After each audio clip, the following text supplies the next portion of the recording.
Ed depan. Ed depan. Rapetin. Mau kemana bos? Mau kemana bos?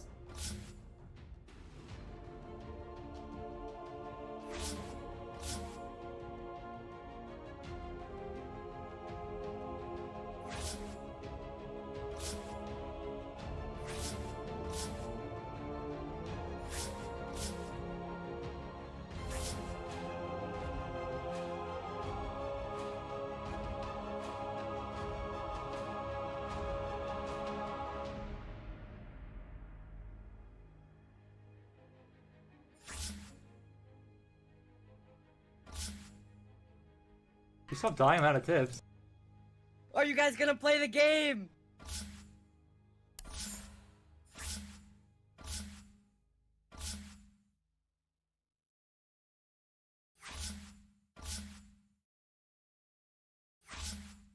If you win this game, I will be very proud.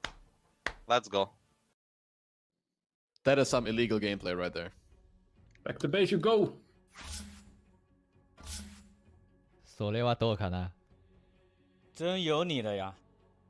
Nothing to say.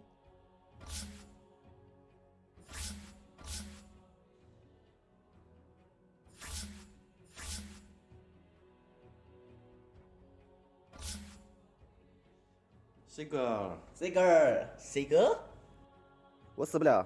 哎，上海怎么这么高？要不下把？他们说什么我也不会去了。哎，兄弟们到点了。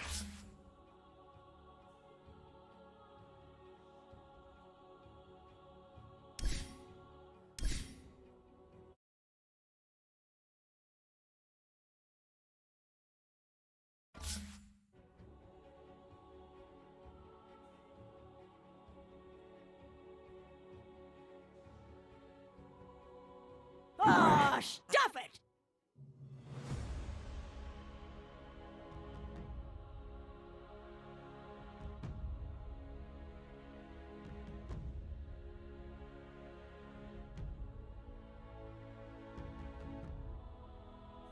Ten seconds.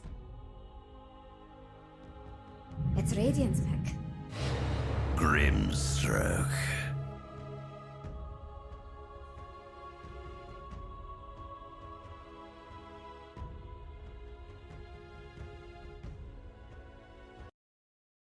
It's Dire's.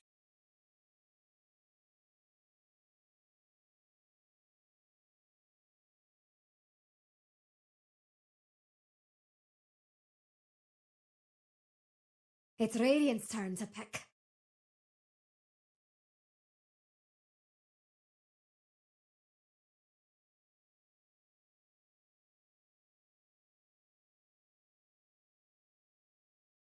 A Holy Locker build-up on the train, which, by the way, I believe the healing amp on the Holy Locker does count if you heal the towers with living armor.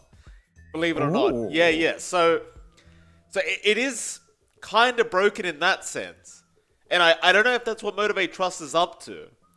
But it could be pretty potent. Holy Locker Treant, I think it might be the next big thing coming for POS 5s. And Treant's still a beast, right? Like, in the laning phase, it still wins you the lane. Healing towers is always going to be valuable. And, I mean, Overgrowth is always a great AoE disable. I think the hero is still in a pretty good spot. And I think, if you get a Holy Locket, it might be just that much better. Yeah, definitely. I'm keen to see that now from the Treant to come in. You know, you saying Holy Locket amps up tower healing makes me now think of a weird niche late game Lich build. Frost armor healing buildings, you get Holy Locket. That sounds like you can't even push. But of course you have to hit level 25 in Lich, which is very unlikely in an actual game. So probably not going to see that anytime soon. But yeah, the Treant, great team fight, very valuable. I think we've seen it a couple of times, but every single time, I think it's an OEDL. And those are the games where you were kind of very unwell. So I think we have seen it, but not as often.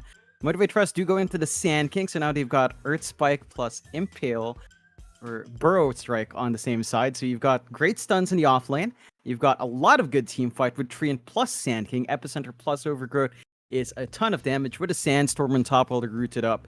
There's a lot going on here for Motivate.Trust. Galaxy Racer don't really have the best supports to prevent that aggression. They don't have something like the Nyx on hand to break up the initiation coming out from Motivate.Trust. So the Clockwork and Grim will have to focus on getting their aggression out first. We have seen offlane Sand King feel weak. I know it's one of your least favorite offlaners to see, and there's a good reason behind that, right? Like, its early presence just doesn't feel great. I mean, I love the Sand King, John. I really do enjoy this hero quite a lot. I want it to be good. It's one of my favorites, one of my highest win rate heroes. But it feels so bad. Epicenter's felt so useless for such a long time. And I just want some sort of a buff that makes it so Epicenter feels very, very strong if you land a big one. It's not quite like a Ravage or an RP or a Black Hole. It's just kind of meh. And I'm hoping it just gets a little bit better. Still, GXR now, they go into the Tiny pickup, which I can't say I'm too shocked by, John. We've been seeing a lot of core Tiny popping up. We could probably assume that's going to be the mid lane Tiny here for the side of Galaxy Racer, but it is still open for debate. You could throw it in the safe lane as well. It just really depends on how much farm priority you feel like giving the Tiny. But I think it's probably the safest to assume it is going to be mid. Yeah, I think that's the most common role for it, at least here in Southeast Asia. Despite the ramblings about the Ag Shard, you tend to go into a pseudo right-click build anyway. After your blink, you just go for Echo Saber into AC, maybe you get Daedalus up. So down the line, you will itemize that way. And the good news here for Galaxy Racer is because they have their support duo first, this is definitely a core Tiny. So we're not going to see pause for a Tiny that just hasn't had a good run this season. And that should, mitigate some of the issues you see with that. Motivate.Trust going into the Gyro, this is just building into that team fight. They've just got so much AoE damage, so much AoE control. And beautiful thing about the Gyrocopter is that it can play aggressive. So you've got Gyro plus Treant in lane. You can go ahead, get your slow off, run them down to the Treant, get the follow-up damage from the Gyrocopter. And that's something GXR has to watch out for. If you get run down in this lane, the Gyro is not going to take too long to get farmed up. No, it's not. Still, GXR, they could just continue drafting in a way that doesn't allow the Gyrocopter to get that kind of space to farm up this game. I think one of the strongest things you can do is obviously invade the jungle when you are up against that Gyrocopter. Just try and take any stacks away that they've made. And for now, GXR, they're going to go for the simple Juggernaut. So I'd say it's pretty good into the Gyrocopter. Obviously doesn't care about any of the magic damage that the Gyro has to pump out. Omni Slash is pretty darn good up against Gyro. He never really has a counter towards it. Overall, pretty safe carry. John, do you happen to have the record between GXR and Motivate.Trust? Because a lot of people will already know that GXR has been beaten out MGT quite a few times. And so you might think MGT is going to be the favorites here, but it's been a bit mixed with these two teams.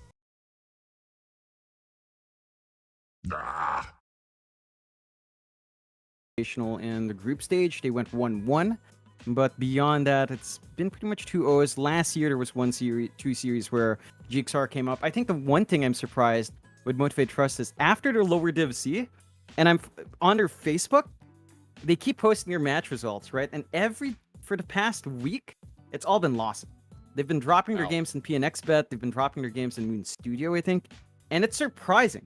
And this is something we've heard from Paulson yesterday, right? He was like, they're great, but they're not infallible, or not as infallible as a lot of people think. So I think GXR are feeling confident after seeing the recent performances.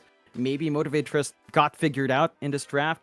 And GXR, this is surprising. They had the Tiny, they had the Jug, they go for the Bristle. So they saved their Tiny mid from an atrocious matchup that could have come out from Motivate.Trust.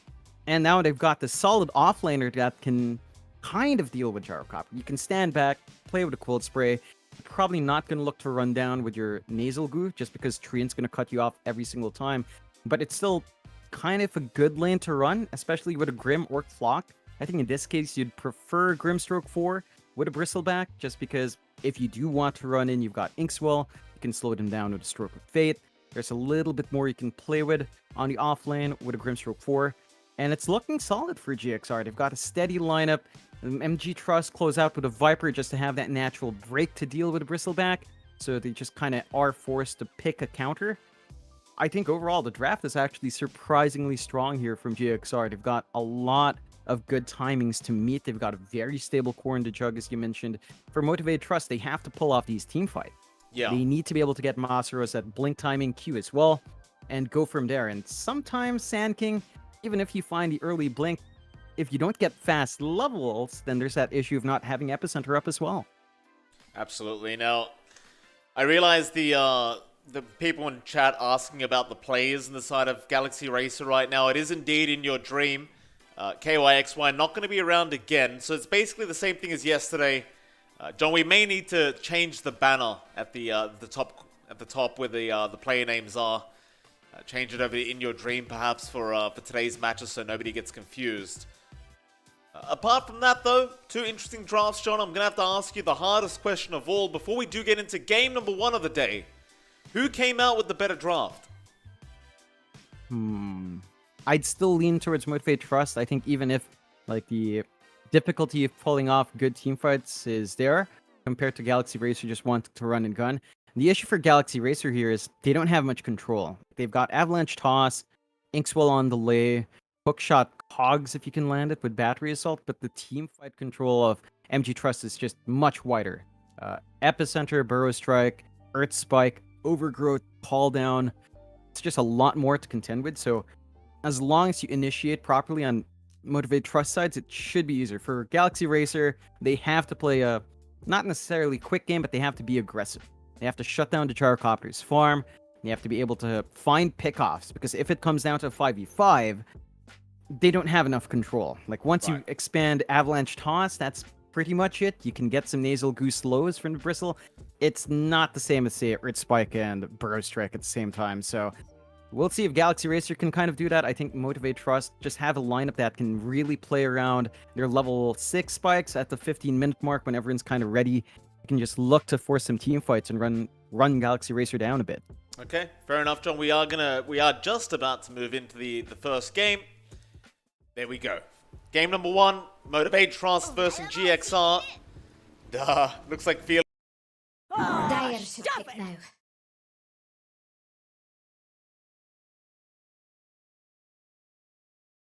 It's Radiant's pick.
It's Dire's turn to pick.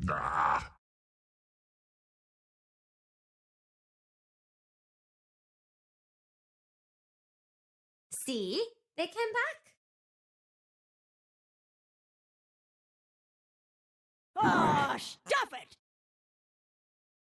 10 seconds. 5 seconds.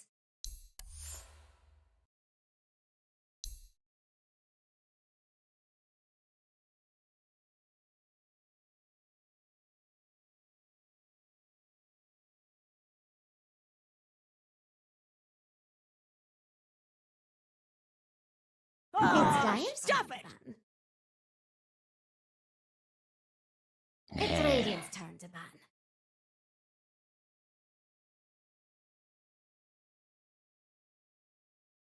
Just who will Dire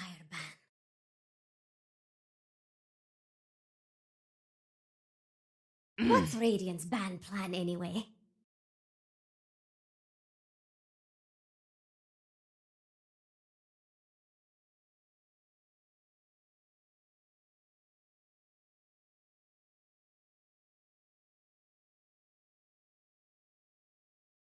10 seconds. 5 seconds.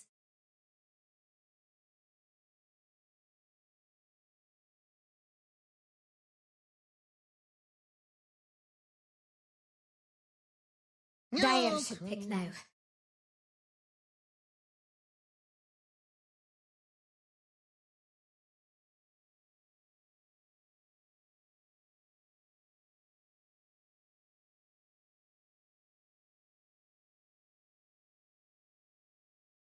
Ten seconds. 5 seconds.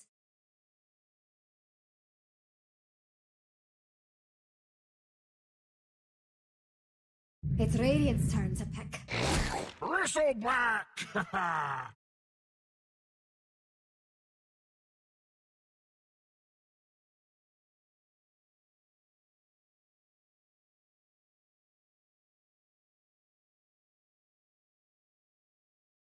10 seconds. 5 seconds.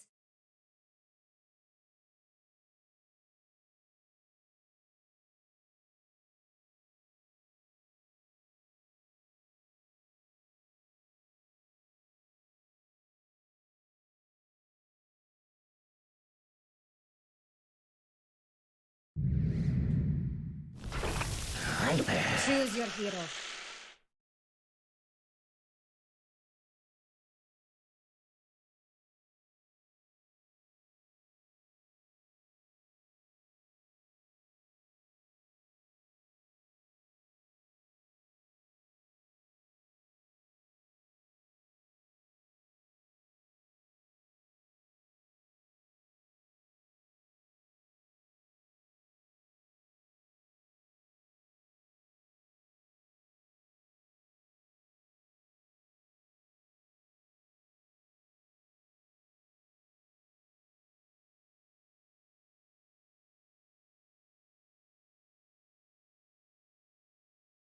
Ten seconds.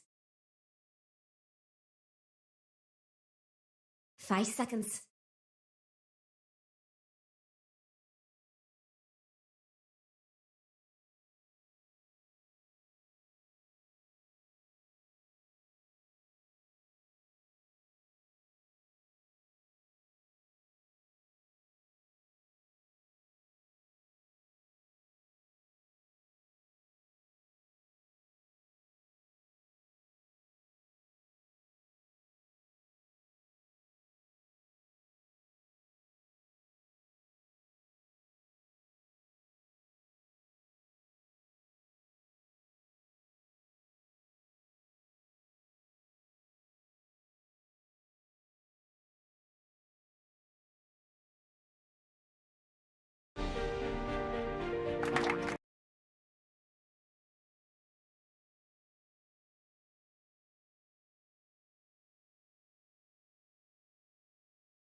お前はもう死んでいる。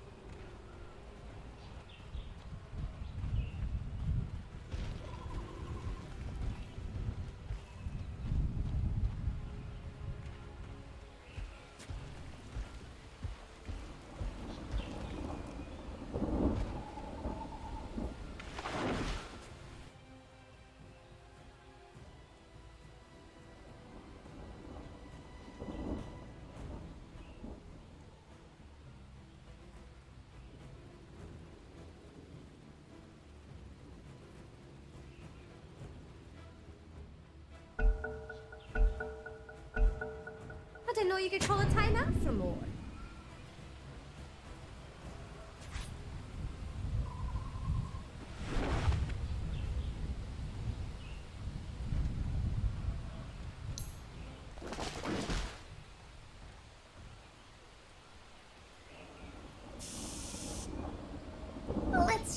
skip the 30 seconds and get started.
First blood. First blood. Better yours than mine.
Denied.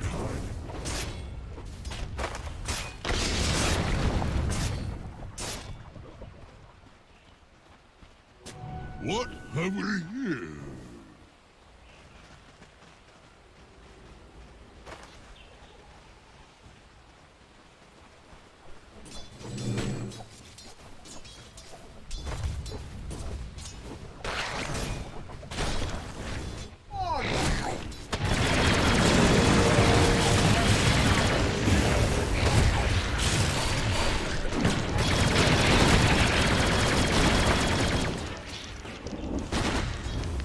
Мид-гейме, лейт-гейме. То есть у ребят я...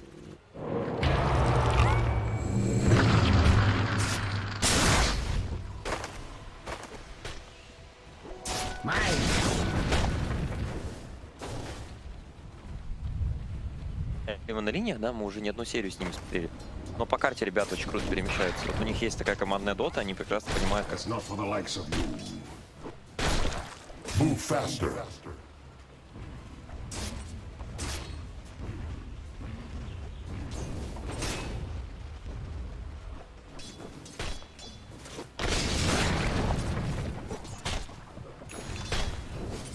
my glory.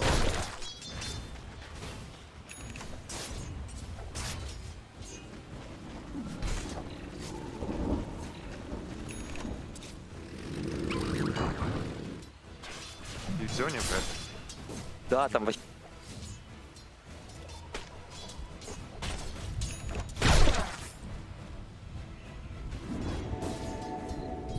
倒是过来。现在多人打发育了，的话马上有，然后这边我就看看这一波，感觉想拼。后面的话倒是花雕巨狮，杜龙可能知道这边发条。但是刚才那个位置，如果要真的找机会 VT 把它丢回来，一框弹幕中一开，这个独龙。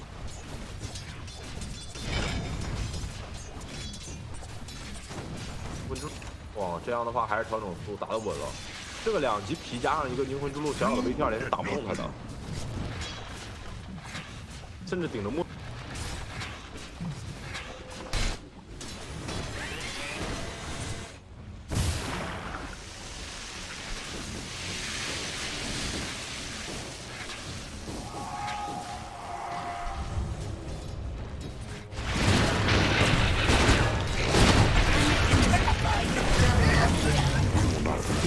All in a day's killing.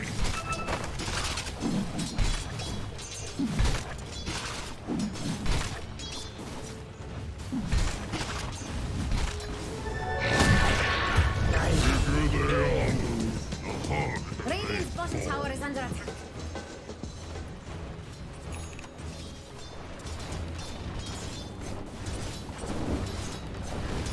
Jex thinks Radiant's bottom tower is about to fall. So he's wrong.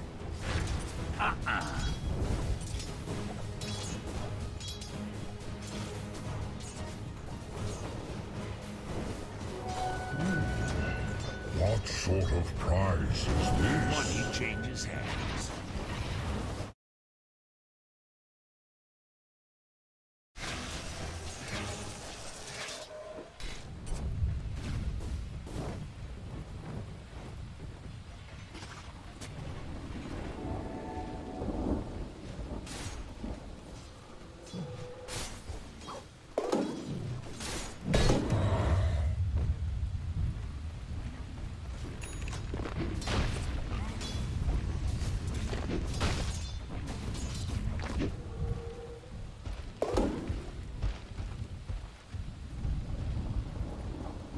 Dire's courier has been killed. I know you wanted to kill it, Jex, but we don't get to fight.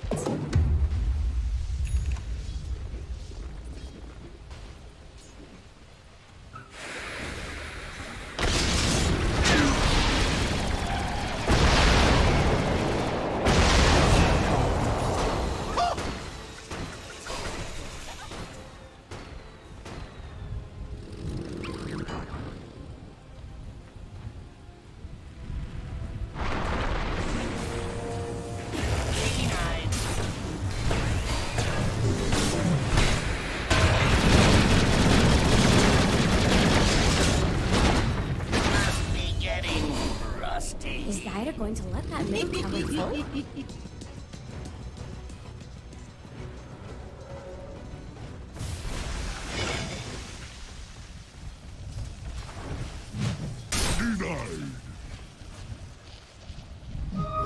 Radiant's courier is dead. Just following orders. Faded muck.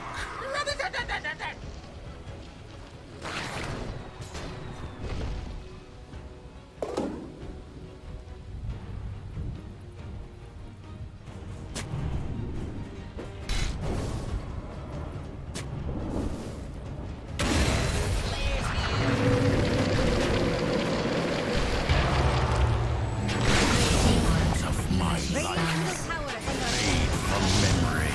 Dire's top tower is under attack. Dire's top tower is about to fall. Just wait. Do Radiant want their middle tower to fall?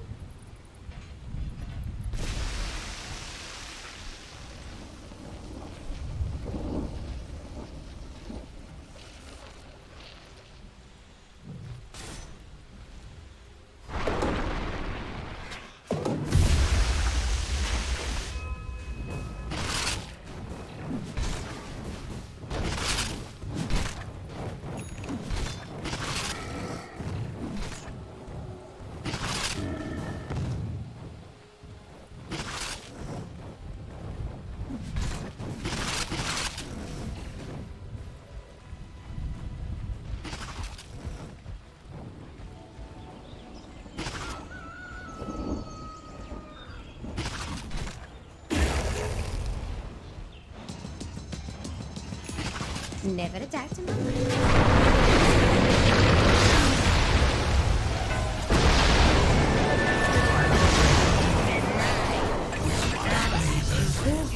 Dire's primitive.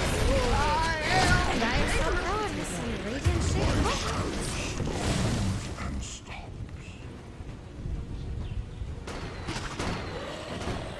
Dire's top tower is under attack.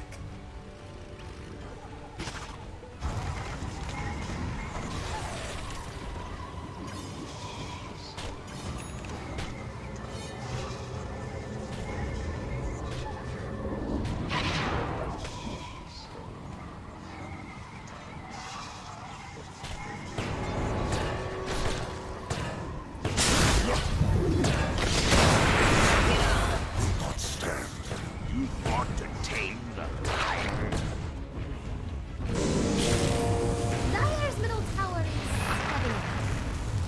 If you're looking for Radiant's bottom tower, better hurry. Dire's top tower is shape problem. Never. Jex thinks Radiant's bottom tower is about to fall. So he's wrong.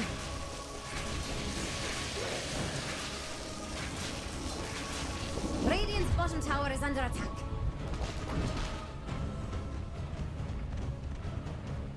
You think Dire's fortification will work, Jex? Dire's top tower has some Radiant-shaped problems.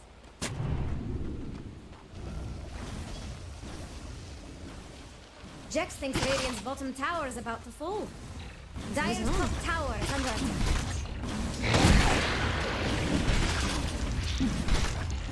Dire's top tower is Radiant's bottom tower. Dire's top tower is falling.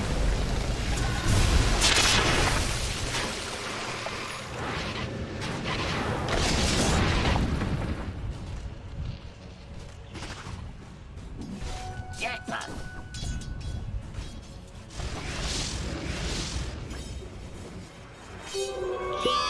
Invisibility.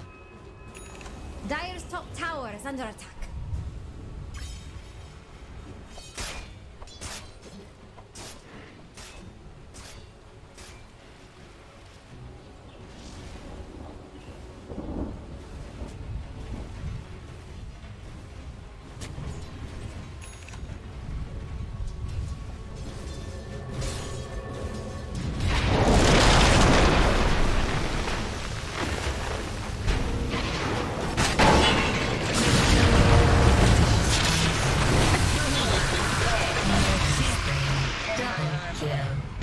Poison closes your veins. Dire's middle tower is under attack.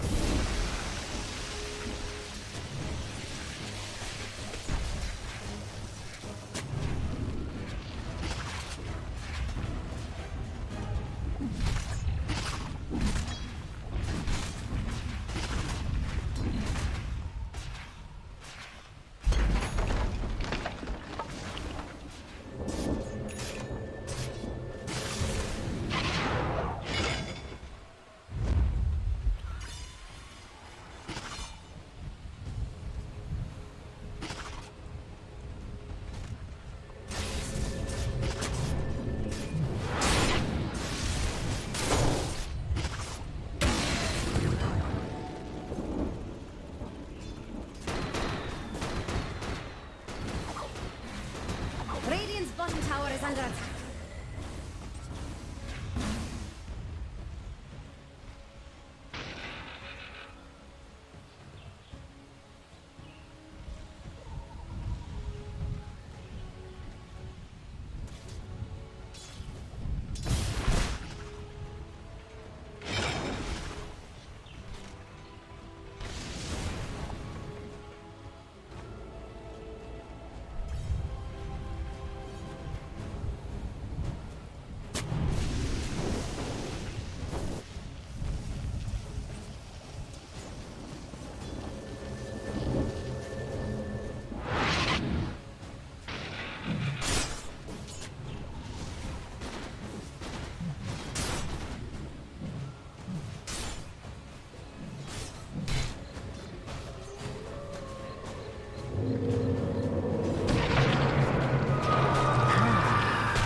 That's for me.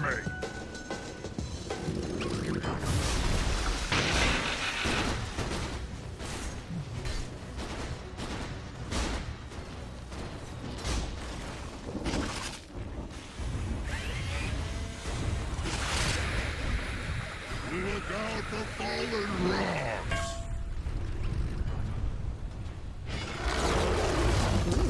Iris middle tower doesn't last long.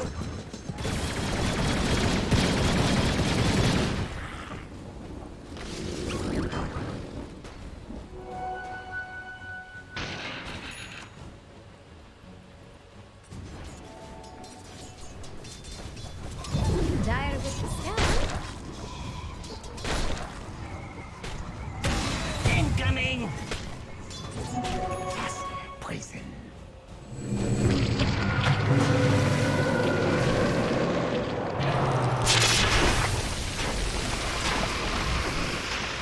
It should have been. Great teamwork. You vicious thugs.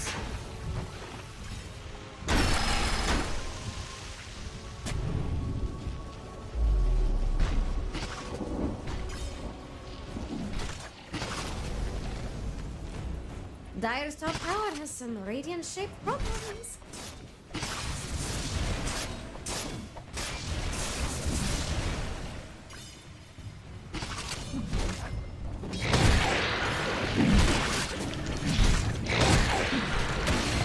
Get on.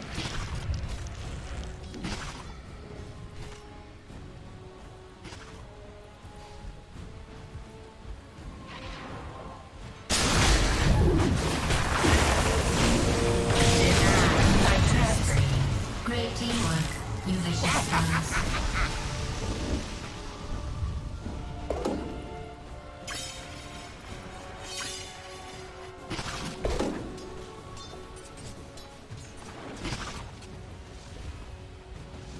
Dire's top tower is under attack. Nothing good happened.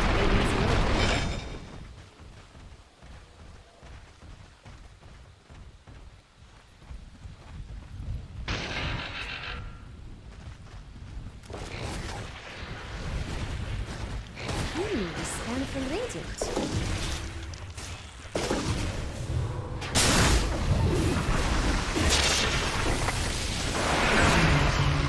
Great teamwork. You vicious thugs. Is Dire going to let that middle tower fall? Radiant's bottom tower is under attack. Dire's middle tower is under attack.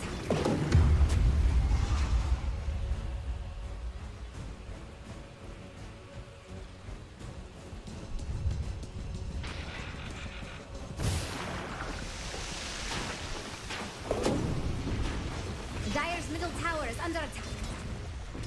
Jex thinks Radiant's bottom tower is about full. Can't say he's wrong.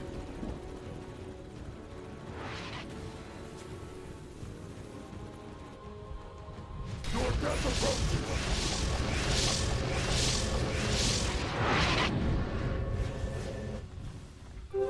Invisibility. Radiant's bottom tower is under attack.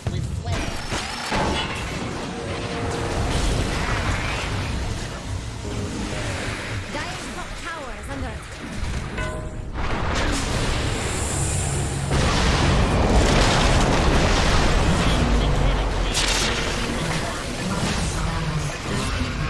My people will wash over this land.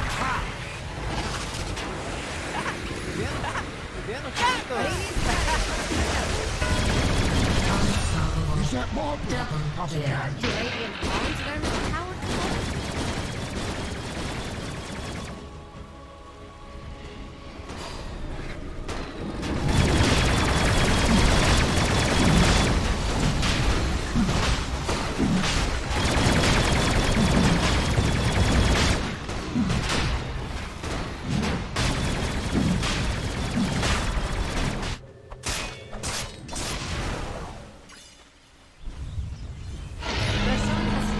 Mortality!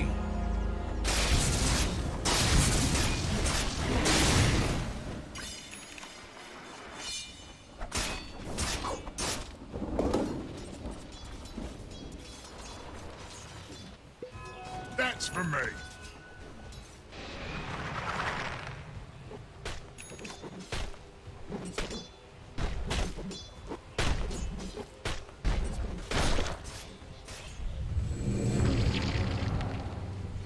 Jackpot.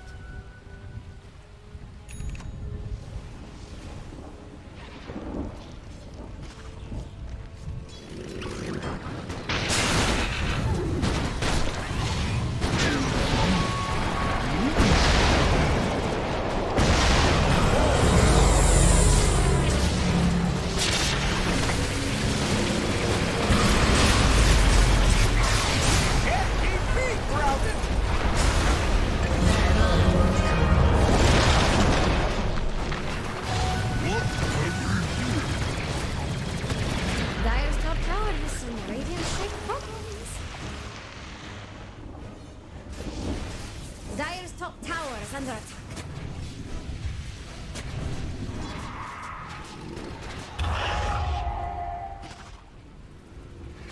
Is Dire going to let that middle tower fall?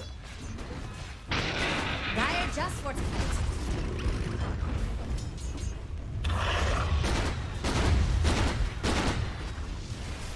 Is Dire going to let that middle tower fall?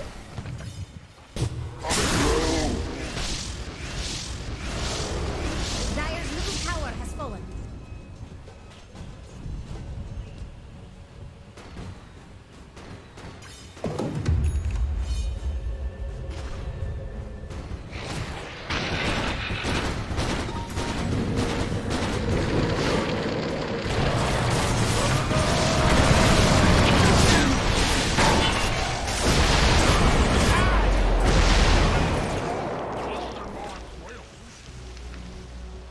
Muy bien, los chiquitos.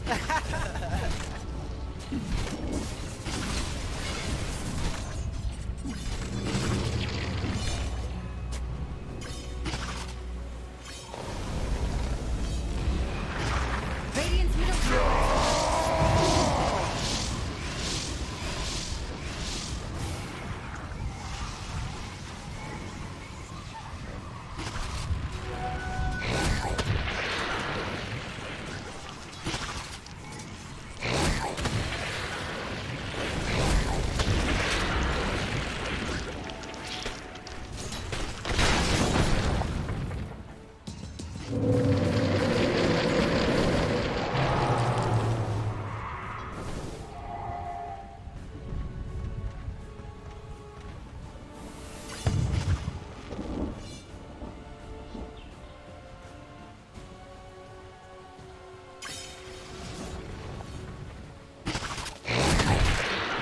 Jax thinks Radiant's bottom tower is about to fall.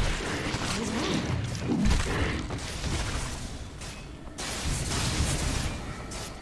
Radiant's bottom tower is under attack.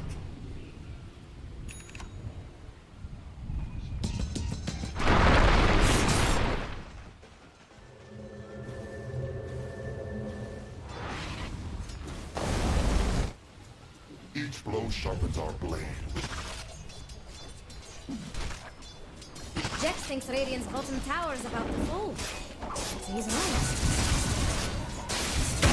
Do it with flair.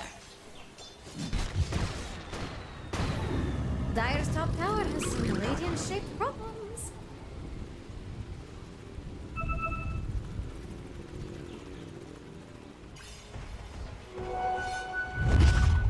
Radiants are scanning for enemies.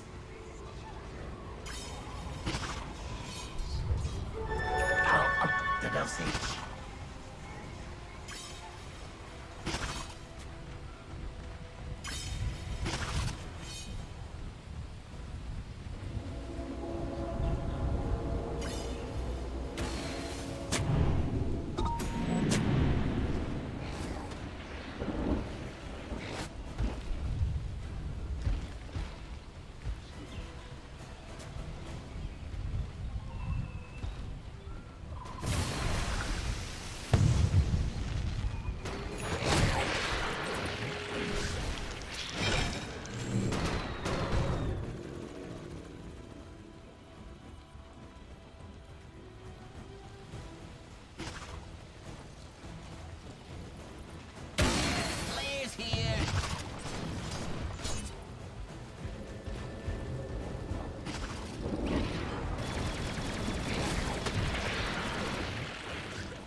fortified.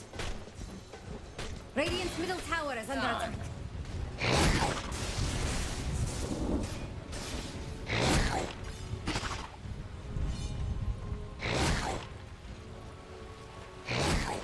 Dire's top tower has some radiant shape problems.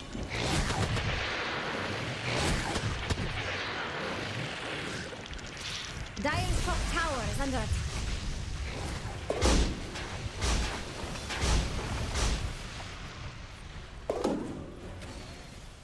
Dire's top tower has some radiant-shaped problems. Jackpot.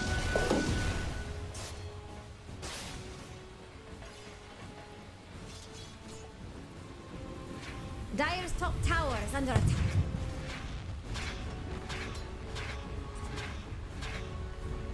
Do Radiant want their middle tower to fall?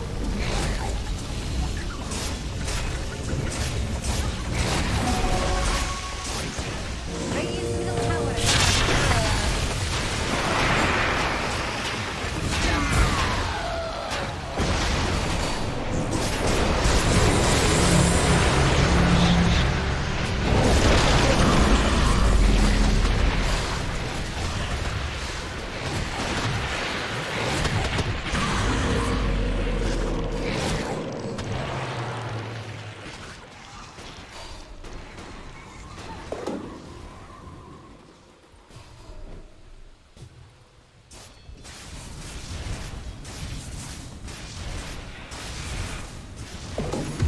Mine.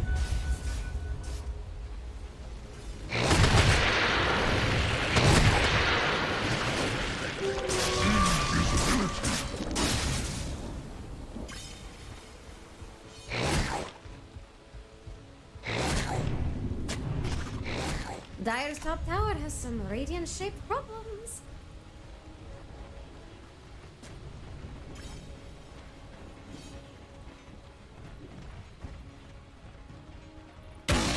Flare's here.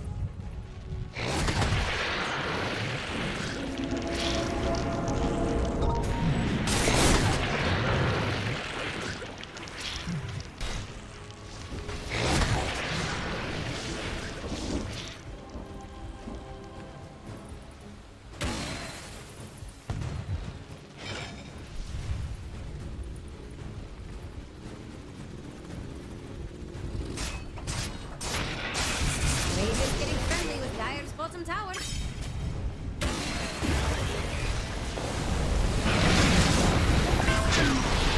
Look at Dire's bottom tower.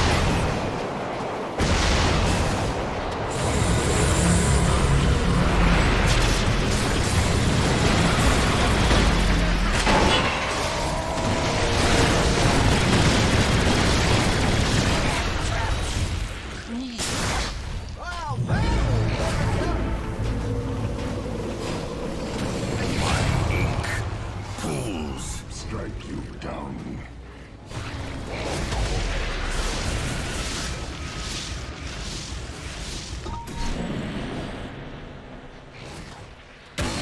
Incoming.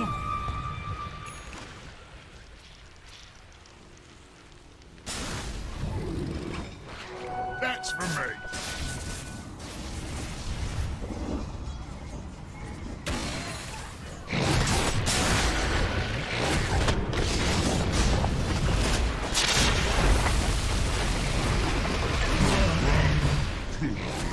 My poison flames its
Radiant are scanning credits.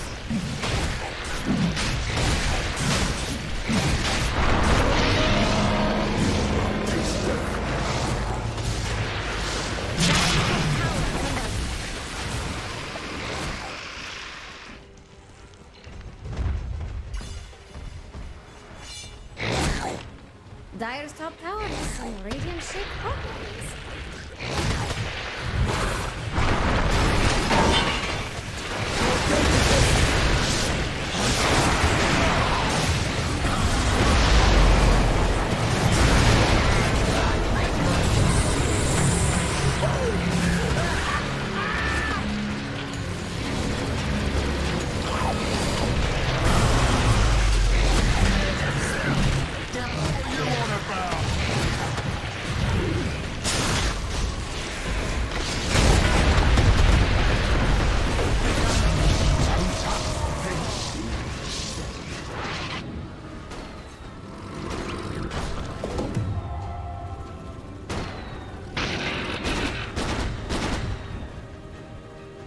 Money changes hands.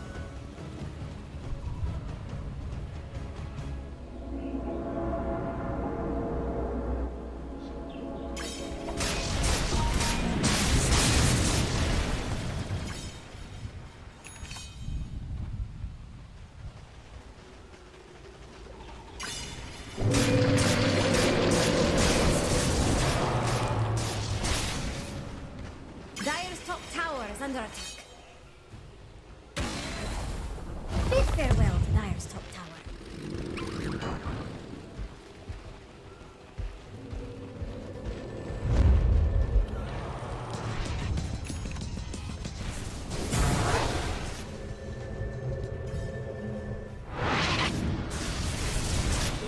Radiant want their middle tower to fall? Fall before us. And it's off.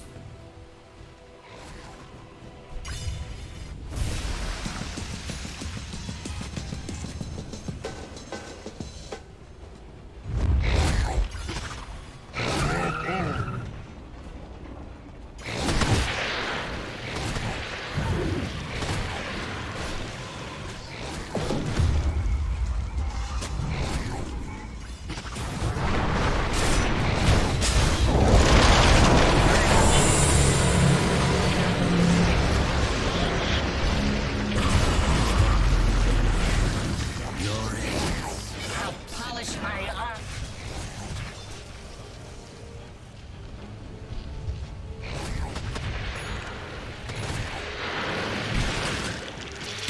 Do it with flair.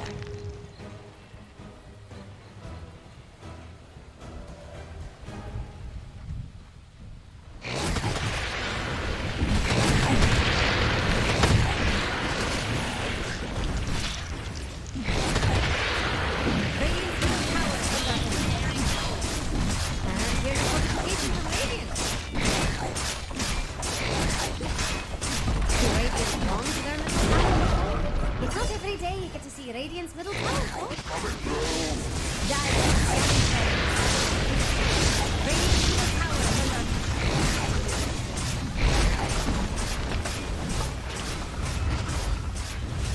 Radiant's courier has been killed. Do Radiant belong to their middle tower to fall? Radiant's middle tower has fallen. And it's off. Visibility. Radiant's courier has been killed.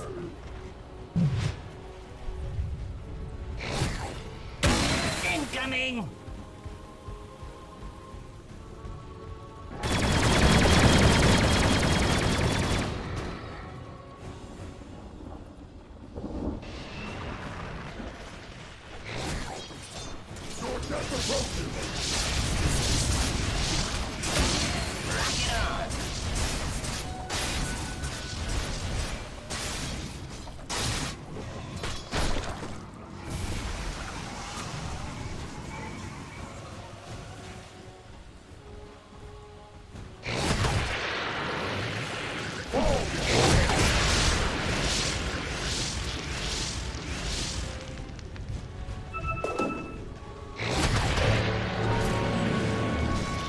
Look at Dire's bottom tower, Jax.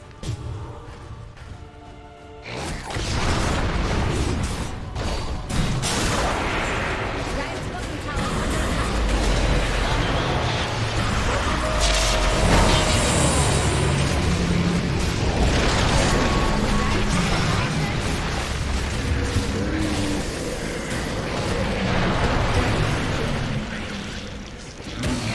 There's the arrow.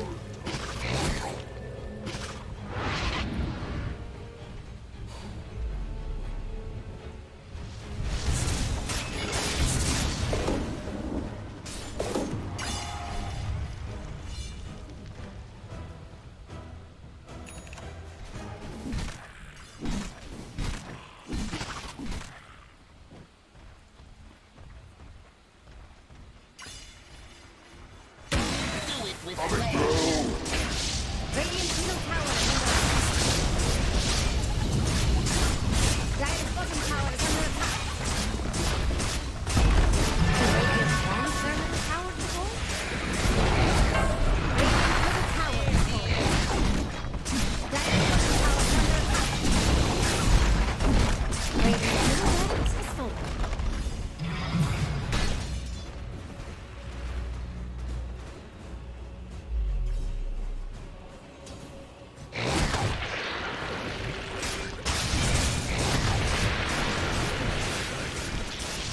And it's off.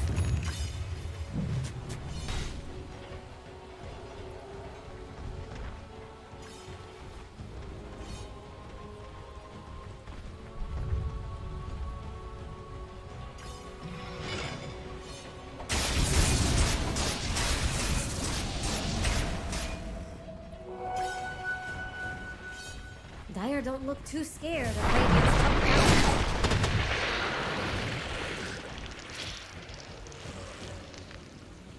And over here, Radiant's top tower. Do it with flair. Radiant's top tower.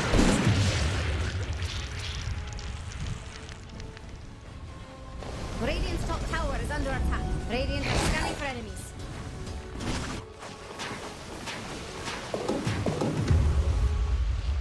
Dire don't look too scared of Radiant's top tower. Dire's bottom tower, Jax. Oh, and there goes Dire's bottom tower. And over here, Radiant's top tower. Dire's bottom tower, Jax.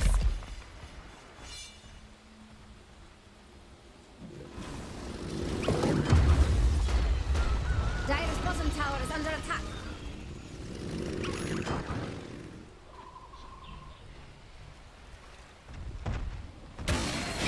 There it goes.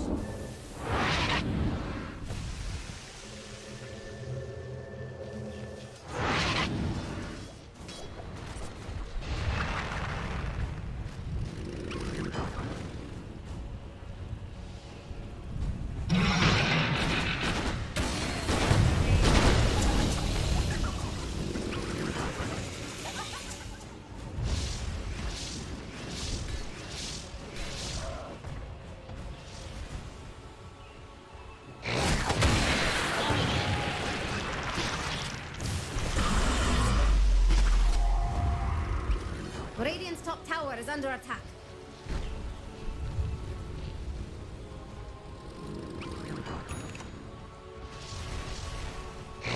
Radiant's top tower is under attack.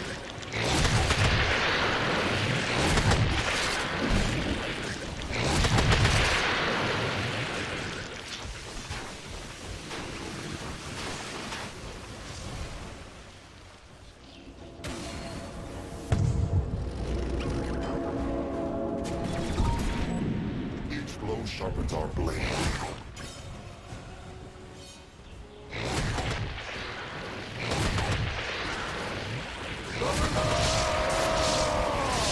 Radiant's courier has been killed. Ugh, cry me a river. Dire don't look too scared of Radiant's top tower.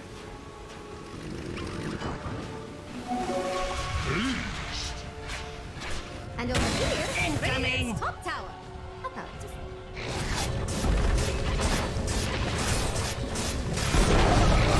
Radiant's top tower is falling.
Bounty.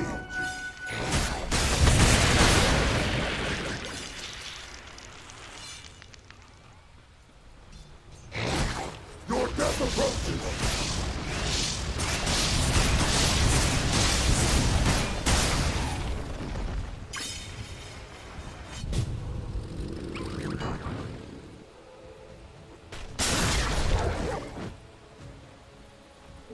As frag +3.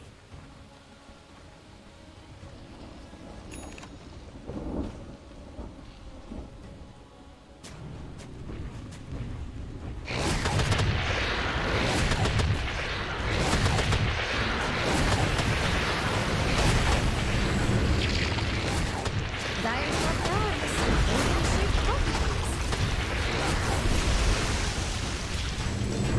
Radiant's bottom tower is under attack.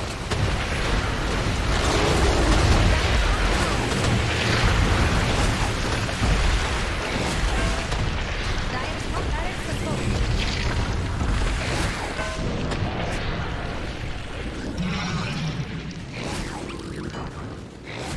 Jex thinks Radiant's bottom tower is about to fall. So he's wrong.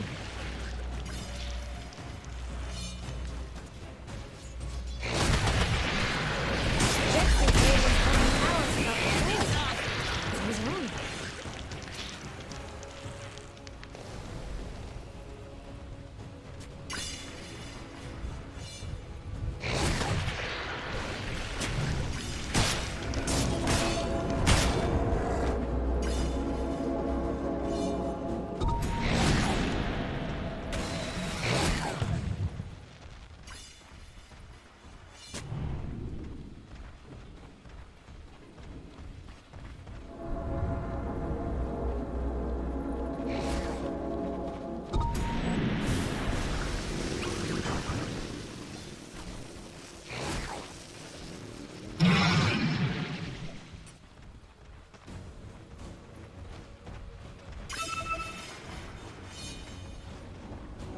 Money changes hands.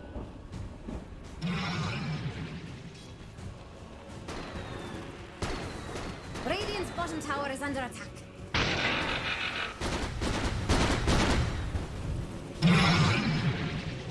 Mine.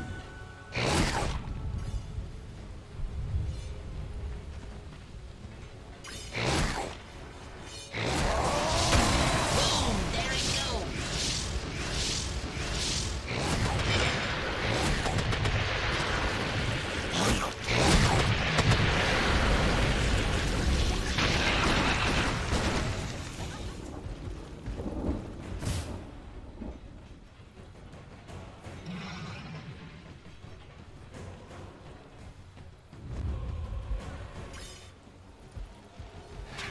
Dire's courier has been killed.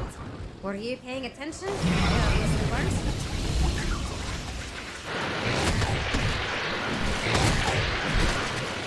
Look at Dire's bottom tower, Jex.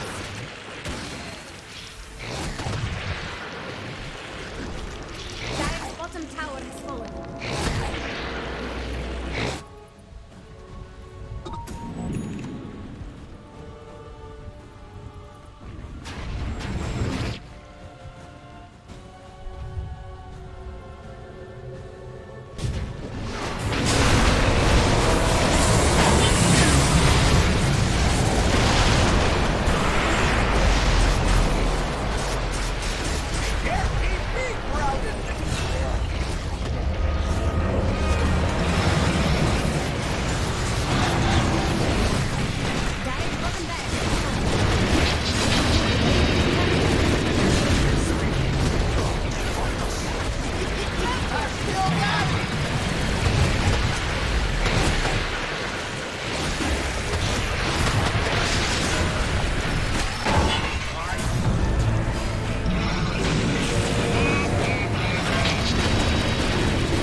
Dire should look to their bottom barracks.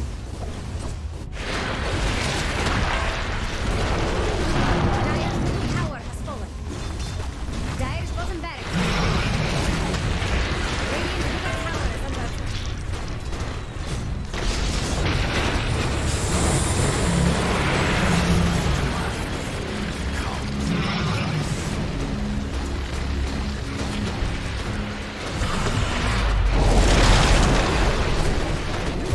Dire's middle tower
It's Radiant's turn to ban. Dire should pick now. It's Radiant's pick. Yeehaw!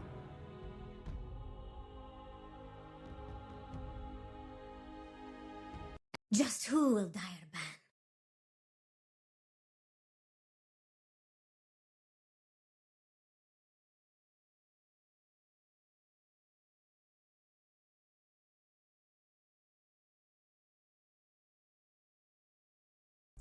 You kind of underestimate how much damage it does. Once that Astral Spirit is around with the aura, it does get somewhat ridiculous. GXR, though, I'm sure they've seen it many, many times, as they have versed MG.Trust many, many times. So I'm sure they're well aware of how to deal with this combo that does come from Motivate. Still, GXR, they go for the Warlock job, which is something we haven't seen quite as much as of late. I suppose with the Dream Coil and even the Magnetize from the Earth Spirit, the Fatal Bonds and the Golem drop is going to be quite nice. Even the Upheaval, as you love to point out, is going to be quite nice when you're allowed to channel it within the Dream Coil. Do you think the hero is going to fit nicely here, though, for GXR?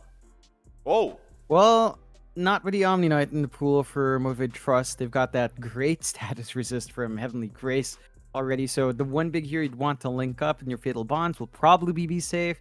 If you drop your Golem and you don't catch the Omni, again, he just drops Heavenly Grace, and you don't really have the impact you'd want in at least locking that one big hero. I think when it comes to laning, when you have something like Warlock that could signal a slower farming core, because you don't tend to play an aggressive lane. I mean, you could play aggressive with Warlock, but ideally, you have a core that just wants to farm, that just wants some stacks built up. Normally, we see something like the Spectre with a Warlock. They could still go that route, but I think Motivate.Trust have some pretty good answers, like just Omni Knight on the off lane here for Masteros. It's going to be pretty nice. You combine that with, say, Elder Titan or Snapfire. Either option is great. With Snap, you get Cookie Stun. With Elder Titan, you have these two heroes that can run you down, especially once you have your aura up. With the slow, just run down heroes, get damage off, out-sustain you on the opposite side. It's a bit tricky for the Warlock to completely out-sustain that. Early levels in Shadow Word are nice. You kind of want level 3 Shadow Word. That's where it starts to feel really comfy for your core. Early levels are great to go back into lane, but they don't necessarily out-heal the damage that Motivate.Trust can pump out. So we'll have to see what sort of safe laner they'd want to go with the Ursa, which is something that can play a bit more aggressive with a Warlock. Like, you can go offensively with your Shadow Word in that case. You can go for Upheaval in this lane. And like I'd say, something like 0-2-1 by level 3 is actually pretty nice here. For Galaxy Racer, you get your Earth Shock off, you get the Upheaval on top. If you're not stunned up by the Snap or the ET in that lane, the slow is going to be obnoxious, and the Ursa can keep chipping away. So there's an option here for Galaxy Racer to play quicker. Motivate.Trust, it's still kind of open, but the Omni Knight seeing the Ursa should probably just play a little bit safer. If you can just kind of keep your spacing all right and allow your support to trade hits with Warlock instead, it shouldn't be too scary for Motivate.Trust. Fair enough. I think the Ursa is going to be a nice pick into the offlane Omni as well, right? Like, you could just kind of run this Omni down, and you have the Heavenly Grace, you have the Purification, but the Ursa is still going to have his way with you in that lane, and I think it is going to be quite difficult for Masteros to be able to try and win out this offlane with the Omni. But I'm very curious to see how they try to make it work. I mean, we haven't seen the hero in such a long time. So it is very hard to tell what the game plan is going to be with this Omni. But we shall see. As Motivate.Trust, they do have their fourth pick.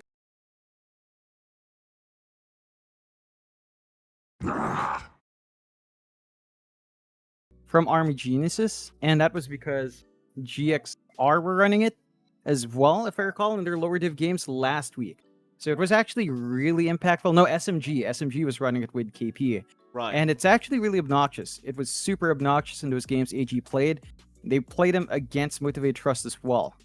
So they kind of, maybe this time, AG learned from the game against SMG. They had that quick AG ran it against Motivate.Trust. Motivate.Trust learned after taking a 3-0 from AG. Supports on the Omni Knight as well. Instead, they were running around as two heroes for the most part.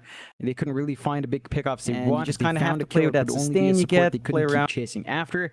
So stronger foundations to build off of, I think, are key for Galaxy Racer, especially with their Game 1 draft. Like, it was a lot faster of a draft because you had core tiny two on melee mid. cores, which you had, can again, there's maybe two be supports be a that bit play awkward really against fast the puck. once they get their There's EXP a lot of spikes. hiking So potential we'll have here to from see them Galaxy step up to Racer that plate there. because you've And got Jackie was just basically kind two of allowed to melees free into farm. Earthspirit, Warlock, and Puck. The main reason for Upheaval Motivate.Trust from a mile away, having roll that in, a bit of a magnetize the drop slowest coming in through from the Game 1 was because can be they were pretty taking some obnoxious, awkward fights, but and they were also once you very get some split up at BKBs some up, point. that kind of Like, maybe fixes they got a itself. bit So overconfident. We saw kinda have to Jackie going maybe solo prioritize- for a while. Sometimes we'd see Masros plus Leonak just running together as two. So it was the same sort of mistakes we saw from Galaxy Racer early on that Motivate.Trust started to do. I think if they need to clean up their game a bit as well, because you don't want to give Galaxy Racer those sorts of opportunities. But yeah, just stronger early game presence for GXR. I think they're kind of correcting that in the draft. They've got Puck and Earth Spirit on hand, so they've got the Dream Coil plus Kick combination ready to go.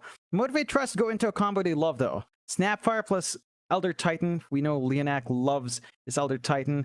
Q loves the Snap. They could still swap around as well, but you have that combination with Magic Resist on the Astral Spirit out front while the Kisses fly through. They do not have the natural Puck counters though. They don't have a line. They don't have a Nyx, but they are just building off on their own team fight here. What's Radiant's ban plan anyway?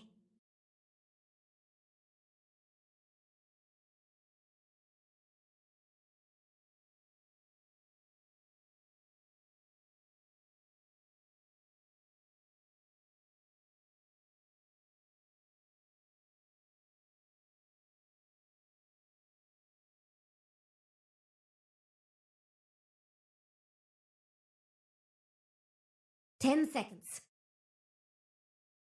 It's Dire's turn to pick.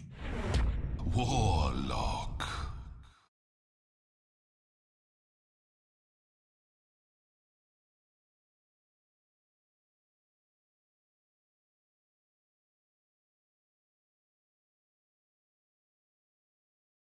Ten seconds. 5 seconds. It's Radiant's pick. Omni Knight. Well, not with the Omni Knight in the pool for Motivate.Trust. They've got that great status resist from Heavenly Grace already. So the one big hero you'd want to link up in your Fatal Bonds will probably be safe.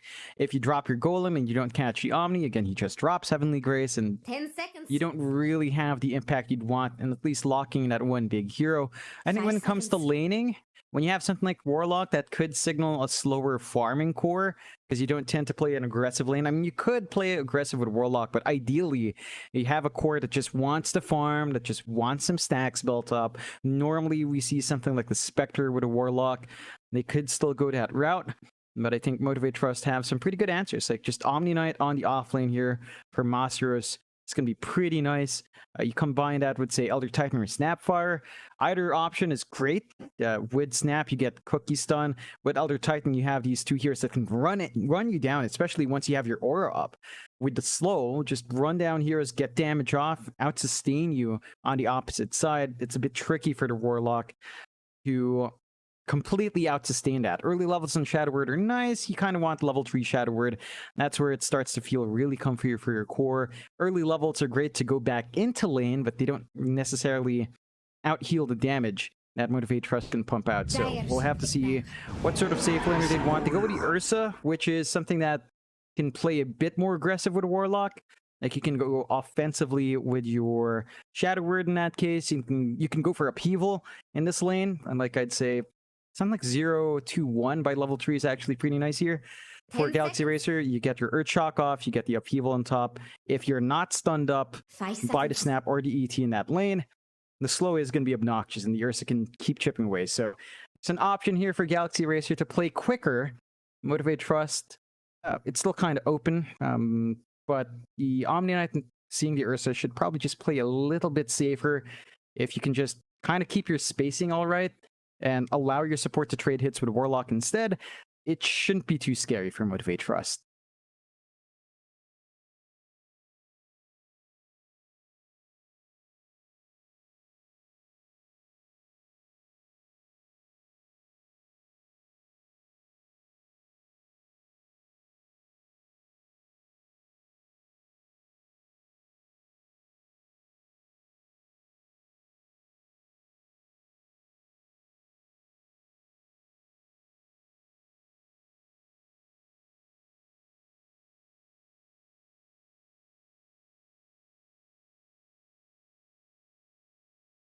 You know what's funny? I think we saw a lot of Omni Knight in the OEDL from Army Geniuses, and that was because GXR were running it as well, if I recall, in their lower div games last week. It was actually really impactful. No, SMG was running it with KP, and it's actually really obnoxious. It was super obnoxious in those games AG played.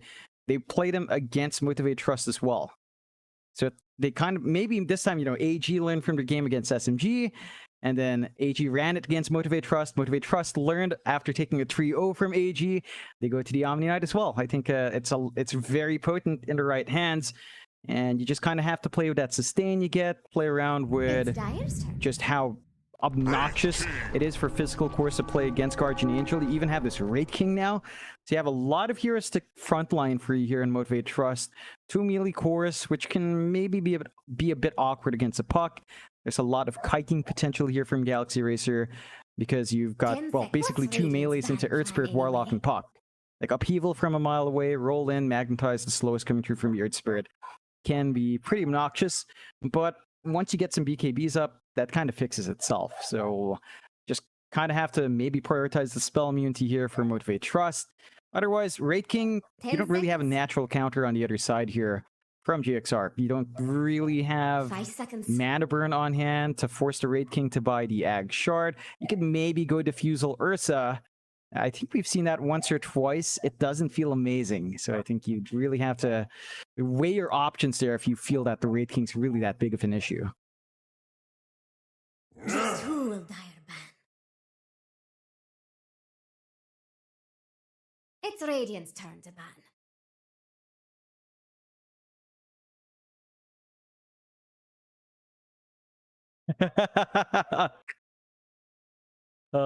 Fair enough.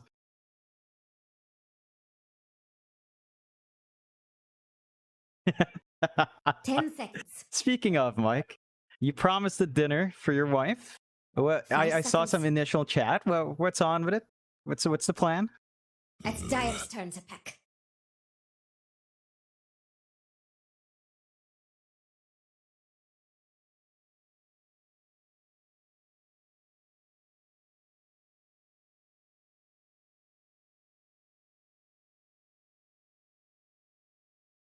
Ten seconds. 5 seconds.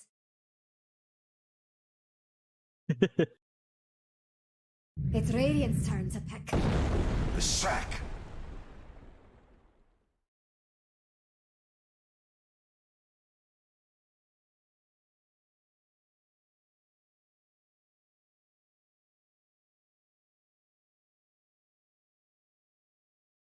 Ten seconds.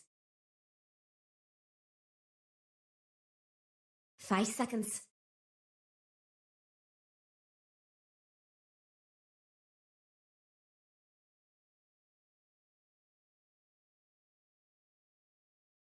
Yeah.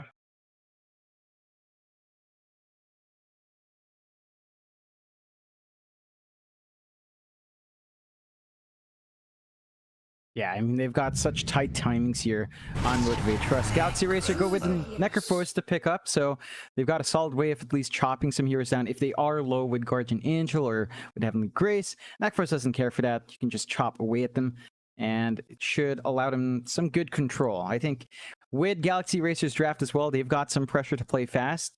You don't want to stall the game out too long. Necrophos, pretty much the site means that you can focus on Omni and Lesh, but it also means you can't focus on the Wraith King. And that could be a problem in the late game. Like, you feel like you've dropped him low enough, maybe it takes too long. At level 18, maybe the reincarnation's already back up.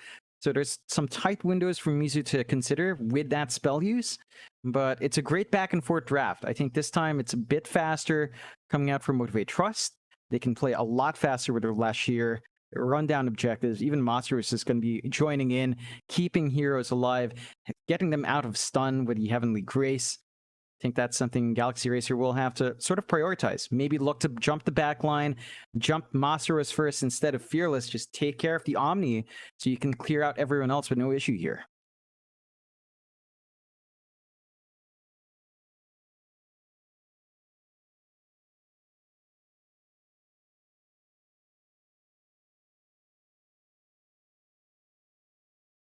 I am actually going to lean towards Motivate.Trust, and as much as it hurts me to go against the Warlock and all the synergies here, I think the Omni Knight is really good. I think the Omni Knight's really good. I saw like 3 games in a row from Army Geniuses where they just absolutely crushed Motivate.Trust with it. And before that, AG played against SMG, I think, or they saw SMG play it with KP, and he just crushed with it. So I think the hero has a spot if you know what to do with it. It's like a souped-up Abaddon that can really hold the offlane nice, and it kind of scales nicely down the line as well for GXR. They have to play around certain timings. Not only do they have to play relatively quick and consider their spell use with Necros, but they also have to maximize the golem drop. They have to look for a way to round up Motivate.Trust into a...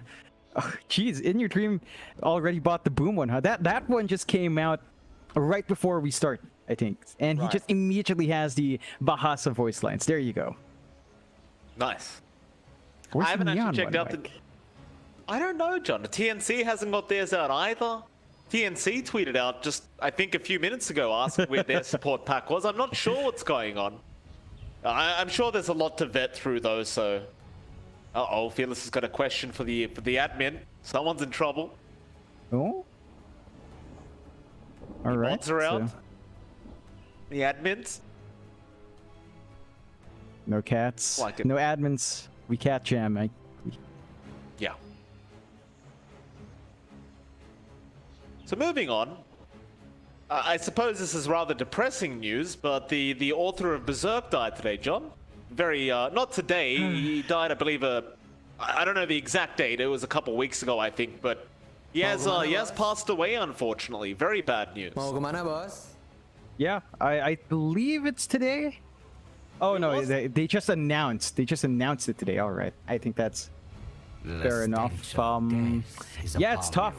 Like, I know a lot of people who absolutely love the manga. The anime was a bit more mixed from some of them, some of the purists of the manga, but he is regarded as, you know, this fodder figure of dark fantasy, right? All the gory bits and pieces in manga and anime, he's one of the biggest ones to make that, so it's a great loss for not just the anime lovers, I think, for literature in general, right? Like that, because that's what it is.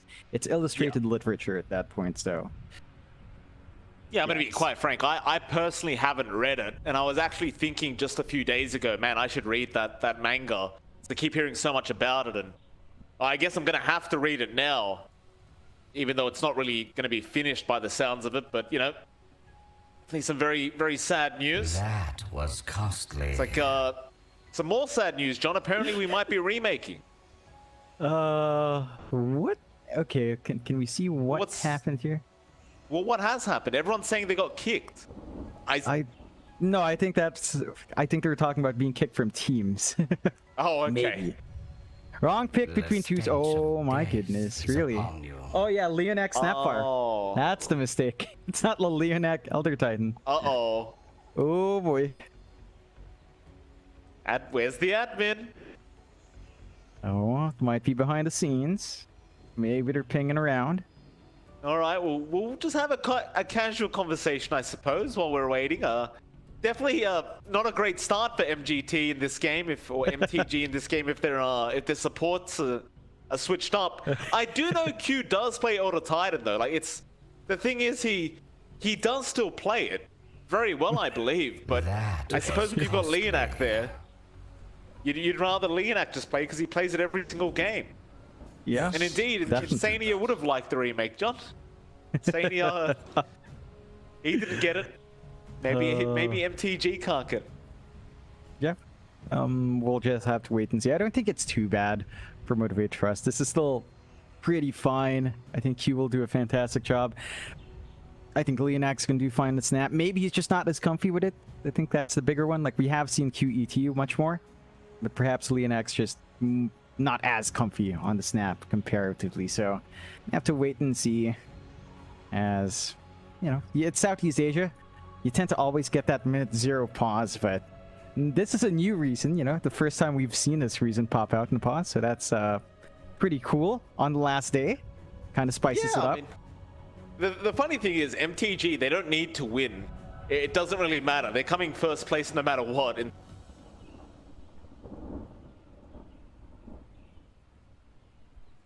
fact, I'm not 100%. There we go. They may call out. So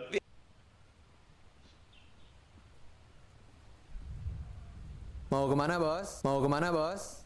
it looks like while we do wait for the remake to come.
It's on now. Not really.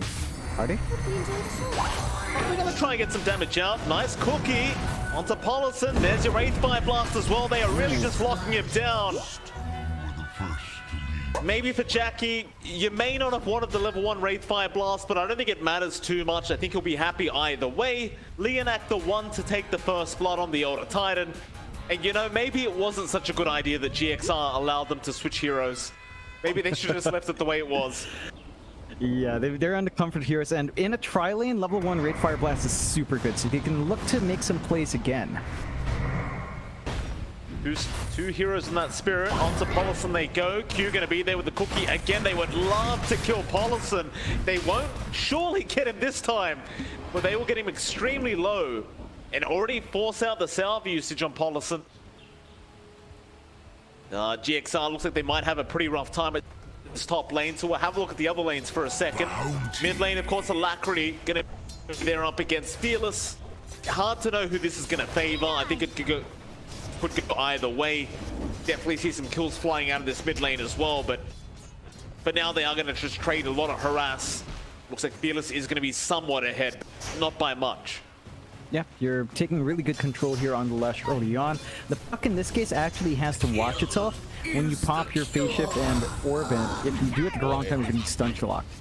Mizu top lane ends up dying again. Leonak will find another kill off this map. In fact, he's gotten every kill off the map so far.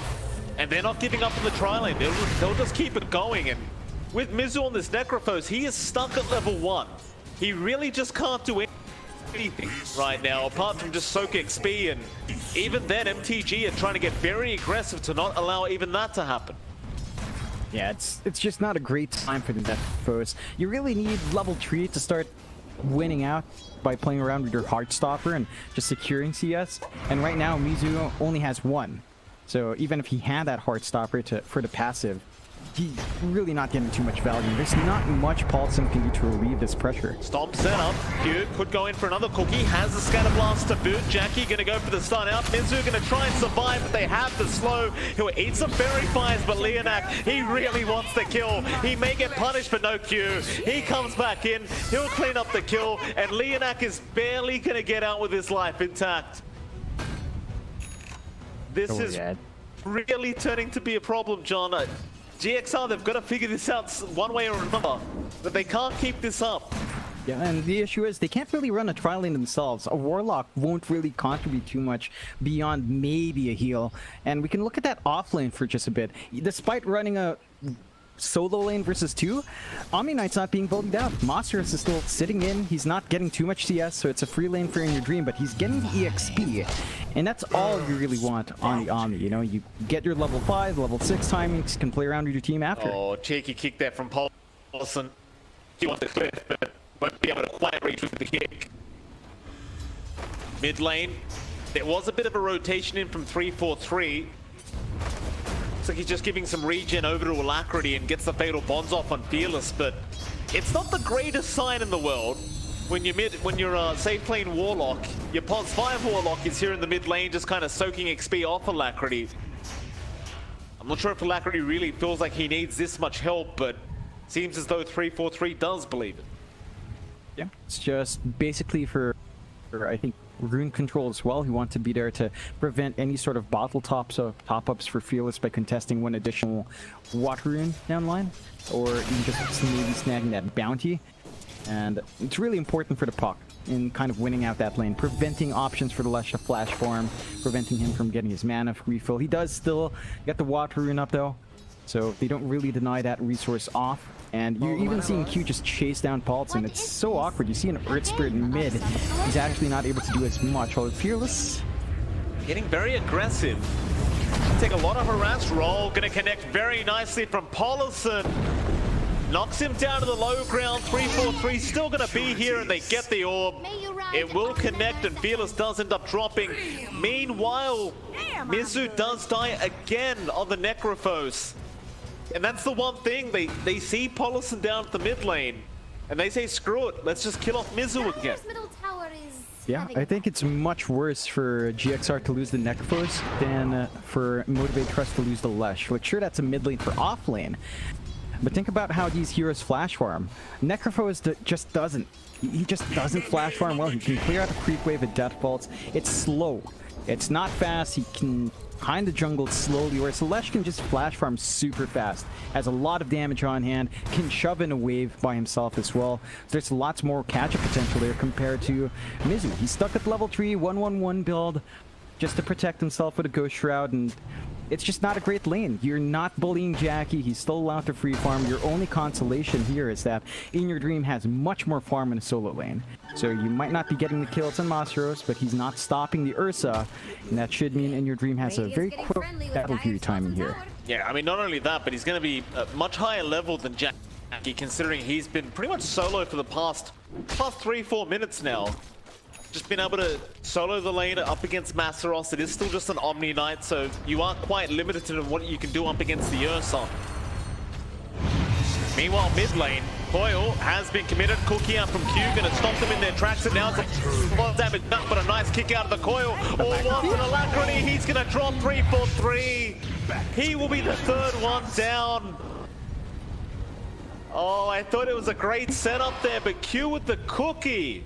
Landing onto 2 and just turning it with the Scatterblast. He is not leveled up Little Shredder, so that Scatterblast does do a lot of damage, especially at point blank range. On MTG, they make a very nice turn in that mid lane. Yeah, and you have to appreciate Masaru showing up there. The Heavenly Grace just giving enough HP out to Fury Live, along with a Purification. You just can't underestimate the survivability of Motivate.Trust with that Omni Knight. If Masaru shows up and commits, your focus on one hero, your burst damage is just not enough at this point.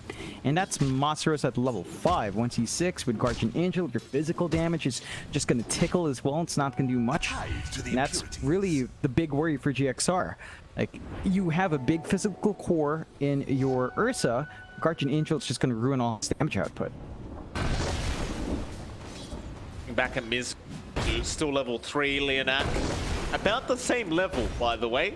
He's pretty much exactly the same as Mizu. So that your Pos 5 Elder Titan getting the same amount of XP than your Pos 3 Necrophos on the other side of things. And now Fearless is going to show up at this top side.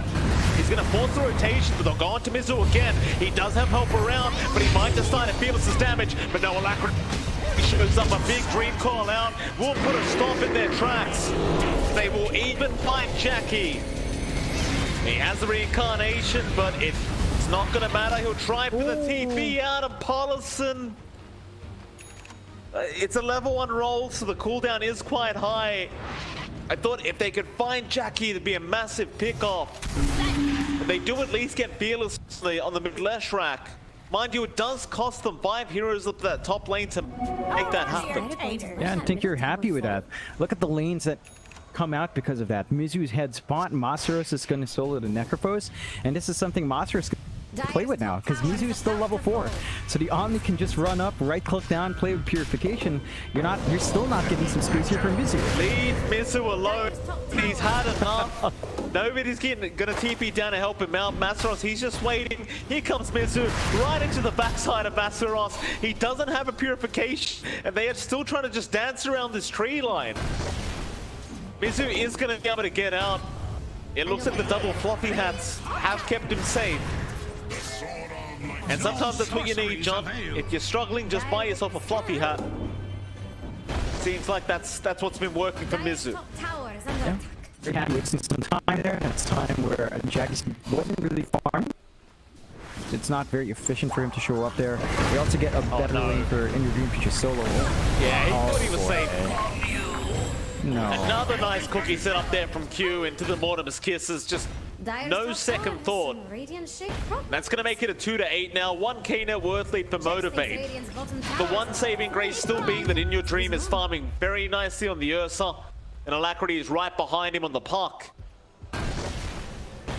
See if they can just make those two cores work and maybe buy Mizu some space as he does TP back down bot. They're going to try and go off the Fearless. Mizu's still not level 6, but they don't need him to be level 6. They'll still have the damage output. He might die in the process though. They try to go again onto the Necrophos. Jackie will turn onto Alacrity now. There's your stop out. It does connect. Alacrity going to lose his life for this and does.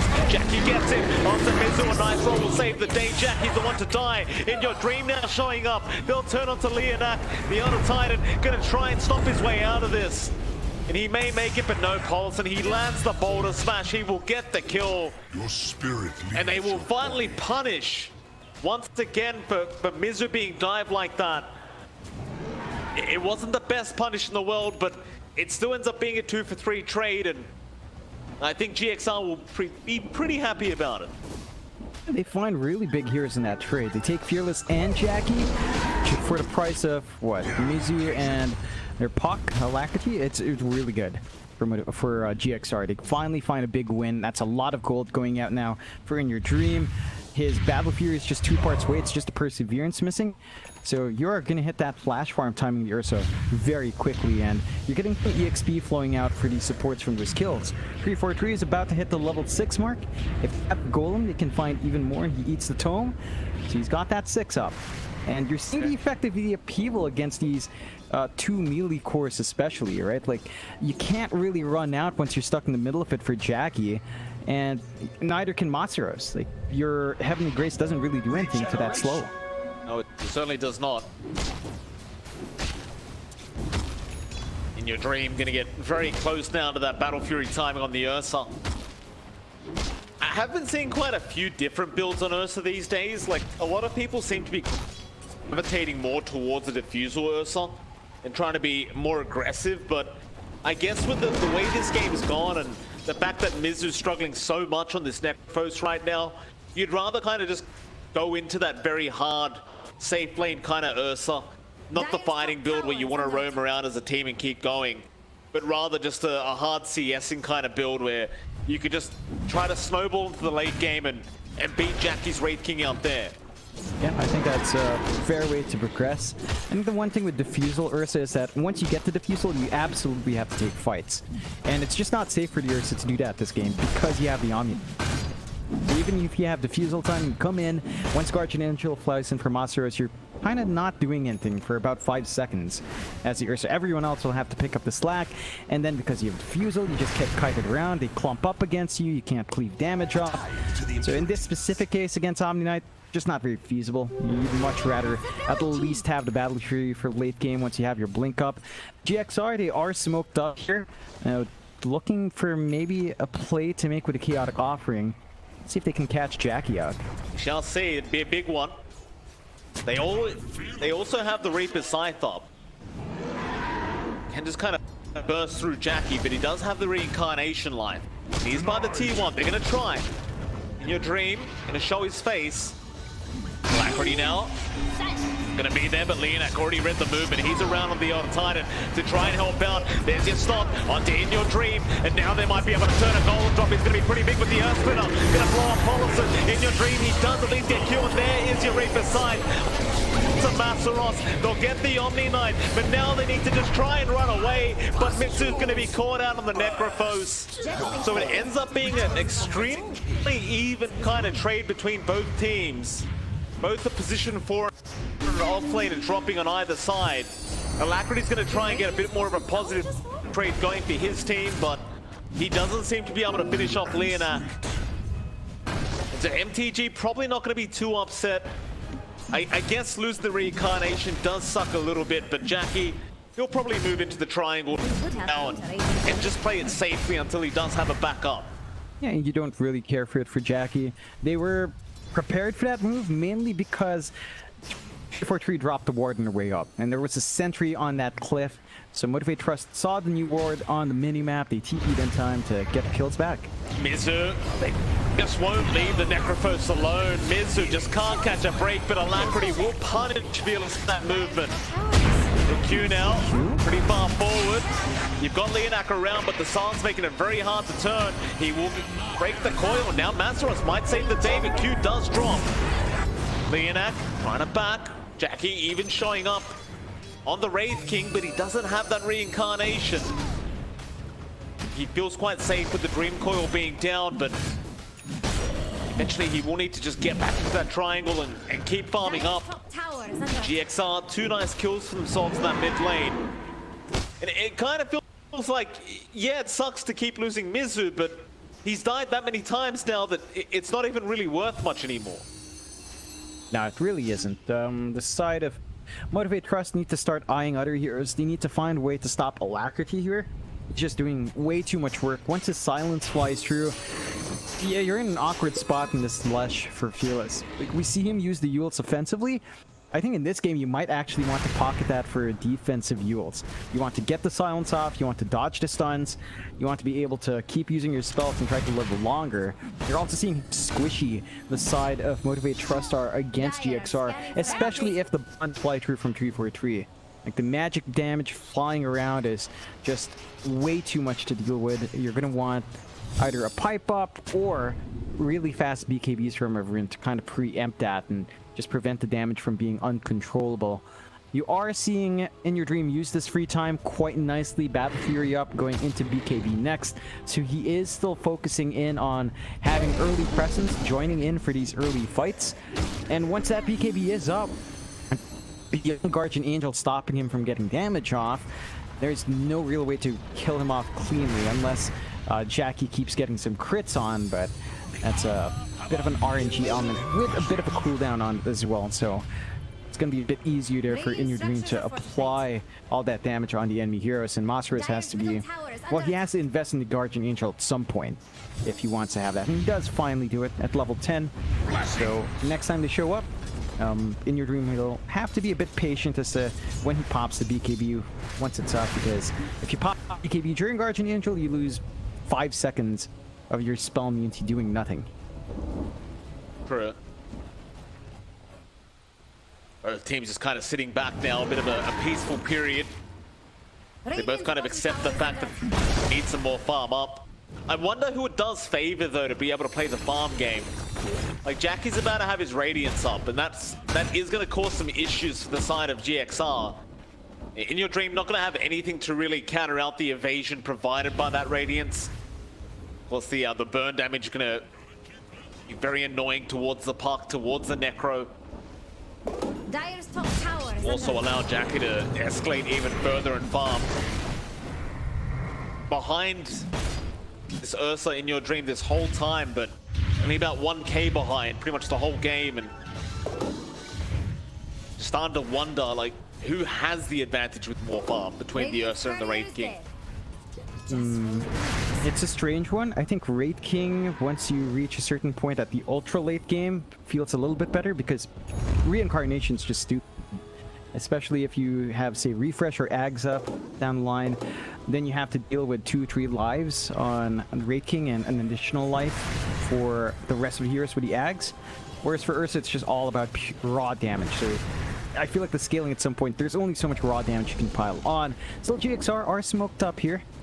Smoke might be broken, not quite yet. Polisson now, he is going to have his broken. Do immediately trying to jump in with the Dream Coil, but here come the Mortimer's Kisses. Polisson is going to get burnt out, and now a big stomp in from Leonak, holding 3 of them down. They're going to make a run for it now. MTG, they might be able to turn this. GXR, they're going back into the fight. Jackie's just baiting though. The cookie's there in your dream, and the big hippie might be able to try and fight back. The buybacks are committed. Jackie is going to try and run. Reaper sight there, still trying to run away, but in your dream's got him finally. But Mizu, he might drop on the Necrophos and does in the dream. Going to give his own life away for this as Fearless does clean him up, holds it back in, might have enough damage. Fearless still in the air, just trying to survive back in onto Alacrity, but eventually they'll get him. Alacrity looking for the cleanup now. Q also going to drop an ultra kill out for Alacrity. And for a moment there in the middle of that team fight, it looked very bad for GXR, but you saw the buybacks being committed. That may have made all the difference. It's Alacrity now with an ultra kill. Going to be feeling pretty darn good. That is a heavy commitment coming out from GXR to win out, though. I can understand why, because they did have to commit pretty much all their big spells. They had to get the Reapers out, they had to get the Golem out, and I think they were looking to transition to Roche with the buybacks. Unfortunately, with no Ursa around, they can't really get there. Interesting career position there from Leonak as well. Going into the opposites, you could chop it, look like we're maybe trying to scout Roche, which doesn't work. Right now, Roche is going to be the big objective for both sides with those buybacks. And of course, with an Ursa, the Roche shouldn't take too long to clear out. Motivate.Trust need to jump in and stop this. They've got the Elder Titan. That can certainly delay things quite a bit here from Leonak. It's only going to be delayed in your dream. He's not backing off. He's very confident. He has his BKB up, but Fearless has run in. Mizu looks like he's going to be targeted again on the Necrophos with the Mortimer's Kisses, but now a coil on the high ground. In your dream, still trying, but the Roshan is going to be tested by Fearless, and in your dream, he's got it. He barely picks it up in time. 3-4-3 will drop. Mizu does go down as well. Alacrity is still cleaning up the backside. On to the Ursa. They will be able to get the Aegis down. Polisson trying to stick around and help out, but in your dreams can be slept by Leonak. Jackie trying to run. Alacrity has a double damage rune and is still trying to fight back. They will buy the space for In Your Dream to make his way out, but the Aegis is immediately going to go down. So GXR, they are going to hold the 3k net worth lead, and in the end, I suppose they do force a buyback from Q, so not all is bad. The big issues for Motivate.Trust in these fights is kiteability. You're seeing Alacrity just dance in the back line, go up front, force the heroes to run around. You've got pretty much 2 melee cores and 1 very soft range core, so you don't have the best ways to keep pace with a puck. You don't have the instantaneous stunts you need to keep a puck down from your supports. We need to see some force stabs come out from Q and Leonak, and we are seeing at least Q go for it. He does have the Ag Shard as well on the snap, so the pushback on the Scatter Blast is going to be nice with the extra damage. Very useful in getting that burst off. And Motivate.Trust, once you have some force stabs, it should be easier to get Jackie in a good spot. Like, I think the big thing that happens here in the fights that GXR does win out is that 3-4-3 stands all the way back, Alacrity's up front, jumping around along with Paulson, rolling about. There's no hole to stop that. And then, once you kind of pump up... Missed it. Forward out by the Scatter Blast. Splitter, they are going to blow him up. They'll try to turn though. Waller got dropped In Your Dream. Onto Fearless, they blood the Ursa, or rather Letrak to die. In Your Dream, still going to keep going through the Guardian Angel. They'll lose Paulson, however, as Jackie now is going to try and turn. They would love to kill off this Ursa, but here comes Alacrity. He's the real problem. Can they burst him down? Not quite. He already gets 1. Meanwhile, on the left side, they get 3-4-3 on the Warlock. Alacrity is still hunting supports, and we'll get another. Rise in my presence. But they are still going to get the mid-tier 1 tower. It looks like MTG are not going to back off. They still have all 3 cores alive. Alacrity and In Your Dream just going to be a little bit too scary for them right now. They are not going to risk giving their lives away. They'll back off. and they have no way of stopping the puck. They need silence out, maybe some chain stunts, but Alacrity always waits for the last moment, or at least waits for someone else to get hit first before coming in on the puck, and he's just doing a ton of work. Just with a Kaya Sanj up, along with a Witchblade and Blink, he's just so mobile. His damage amplification is great. He's got great stat resist with a Sanj factor, and he's just able to control these fights for his team. I think Motivate.Trust are building some good responses here, though. Nick, they might be building into silences or even more stable stunts for the puck, but Jackie's building into the Heaven's Halberd, and he's very close to it as well. So you're really just taking out the Ursa factor, trying to make it so it's only the puck that's an issue. And the puck does have some pretty sensitive timings. I think once you hit 30 minutes, you might feel a bit more equipped to deal with a puck. But Alacrity is itemizing really smart here. He's going for the right-click puck with a Scotty coming through to maximize his phase shift attack. That just means more kiting. There's so much slows on hand from Galaxy Racer. It's hard for these melee heroes to run around. It sure has been. Oh, big smoke up behind Mizu, and in your dream, they're trying to just bait MTG into going onto the low ground. Try and sneak up into the triangle. It's gonna be a counter smoke here, but Q may get caught and now realizes they're right behind, but quick reactions. And Paulson, he's gonna roll in. Your desolation. Sometimes you do it, John, sometimes an Earth Spirit. You know, someone gets away and you just can't have it. You've got to roll in and get something done. But, oh, Jackie, be careful in your dream now. Apparently rolling in himself. Mizu being caught by that Split Earth and the Stomp, and here come the kisses. He can't survive the damage. Hollis' roll in was weird. In your dream jumping in like that, I'm not sure what that was about either. But they are going to lose that mid-tier 1 tower. Yeah, it's a bit scary. I think as the Ursa right now, even with the BKB, you kind of don't want to go into the raid. It's not very comfy, especially when the Heaven's Halberd active comes out, and if the Guardian Angel's allowed to happen in the back line. So respawns quick and Paulson, they should be around to maybe slow down this top tier 2 push, but Jackie's just standing in the front. No real other objectives to play for. Like, it's all tier 2s all the way down, no Roche for a few minutes. They will smoke up though and try to look for a wraparound, but GXR are kind of split up right now. Here, Radiant's top tower.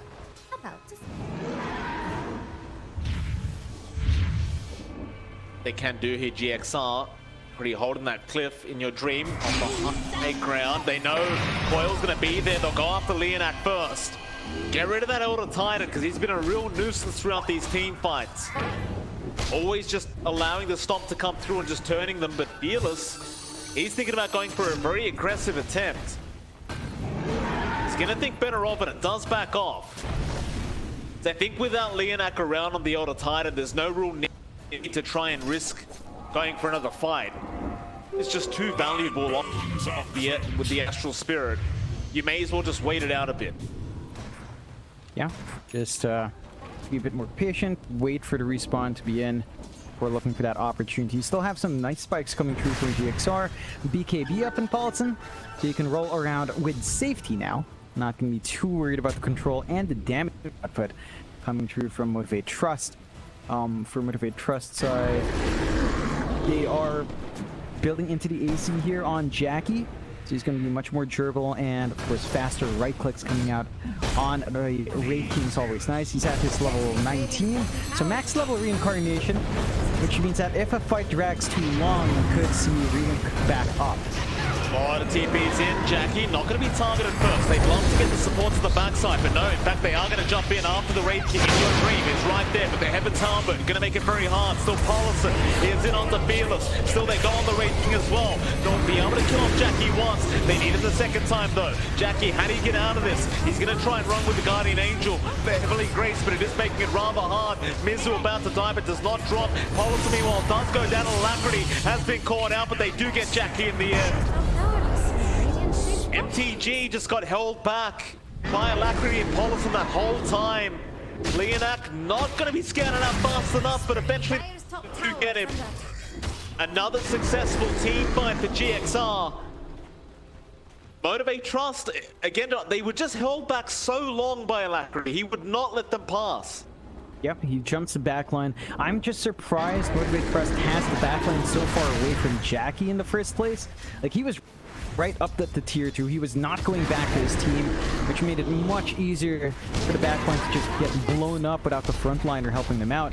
And they couldn't really keep him alive for too long. He was too far from purification spam, too far to get the initial Heavenly Graces off from Masaros. So GXR managed to abuse that sort of spacing out from Motivate.Trust. They do lose Alacrity for that though, and Alacrity is pretty valuable, but you are building up in your dream. This Ursa is starting to hit that point where he's going to be able to hit bigger item spikes compared to the Raid King. He's going to be able to start bashing through once the Basher is up, go into the Swift Blink next to fix some of that movement issues, and it's at that point where you get pretty scared for the Raid King. You don't have anything close to your Ags up. You're not close to being that ultra strong core. We're very far off from seeing, say, Giant's Rings on the Raid King as well. So it's a long way until the Raid King kind of feels like he's on top of the world again. And we'll see if Motivate.Trust can kind of get that feeling back. There is a smoke play out from GXR. If they win this, they take the Roshan. Roll in. Got the Titan, Leonak, he's the main target. They want first, they'll get him, but Paulison is going to drop. Earthspinner was there, Jackie, he'll try to fight onto Mizu. But never mind, they'll get In Your Dream as Fearless will take care of the Necrophos. Mizu's still running, will die. In Your Dream, still trying to fight. Meanwhile, Alacrity does kill off Masaros on the Omni. In Your Dream is still going in onto Fearless, but he'll turn around now with the Yule Scepter. But where's the follow-up stun? The silence was there. He gets caught out. Jackie's still trying to help out with the Heaven's Elbow, but it's not enough. Fearless is going to go down. Alacrity now still just kiting in and out. Is going to move back in onto the Wraith King. But will eventually let it go. They still have the reincarnation life. And it just seems to be the name of the game. Get everyone else but the Wraith King, and eventually Jackie just has to back. And now the Roshan will go the way of GXR. Yep, they win the fight, they go into the Roche, they force the buybacks. So important for them to find us. They get the free Ag shard out. Gonna be really big here. It looks like they are getting it onto Mizu. So they've got the Death Seeker to apply Ethereal up, save some heroes out. Very nice for GXR. Motivate.Trust, I don't know if you saw it, but Jackie could not go in. Like, he went through upheaval, pretty much max duration upheaval channel, and he just struggled to walk up close to help Fearless out. They have no way of cutting off the Warlock from just channeling safely at the back line. No one was close enough with a Force Staff to help him out. In fact, they don't have a Force Staff. Q did not finish it up.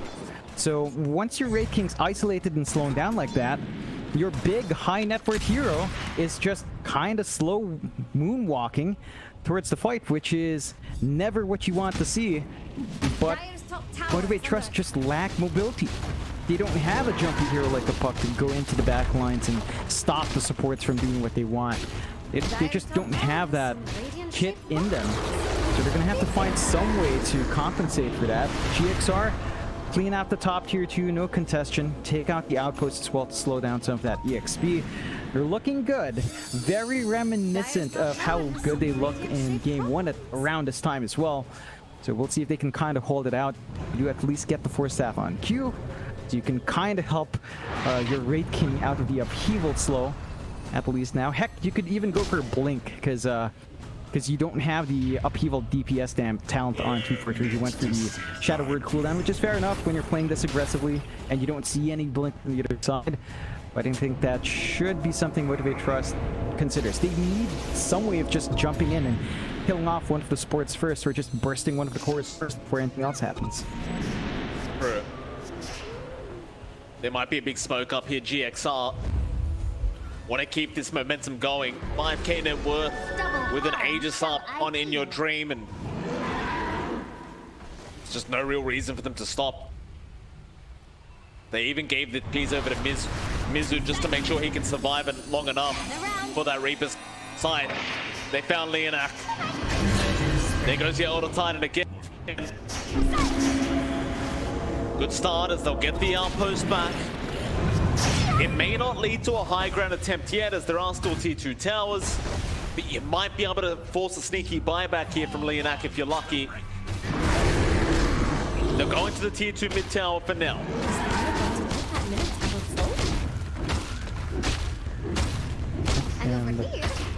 Motivate.Trust, they're going to have to play high ground here. You do have good hold with Kisses, with Leshrac, with the Elder Titan once he respawns. So you kind of have to surrender these outer towers, and GXR is just going to keep building off the back of this, as they're just really hard to hold down. I'm looking at the build up in Alacrity. He went for the Crystallis instead of finishing up the Scotty first, and his damage output is just insane. Every time he phase shifts, it's just painful.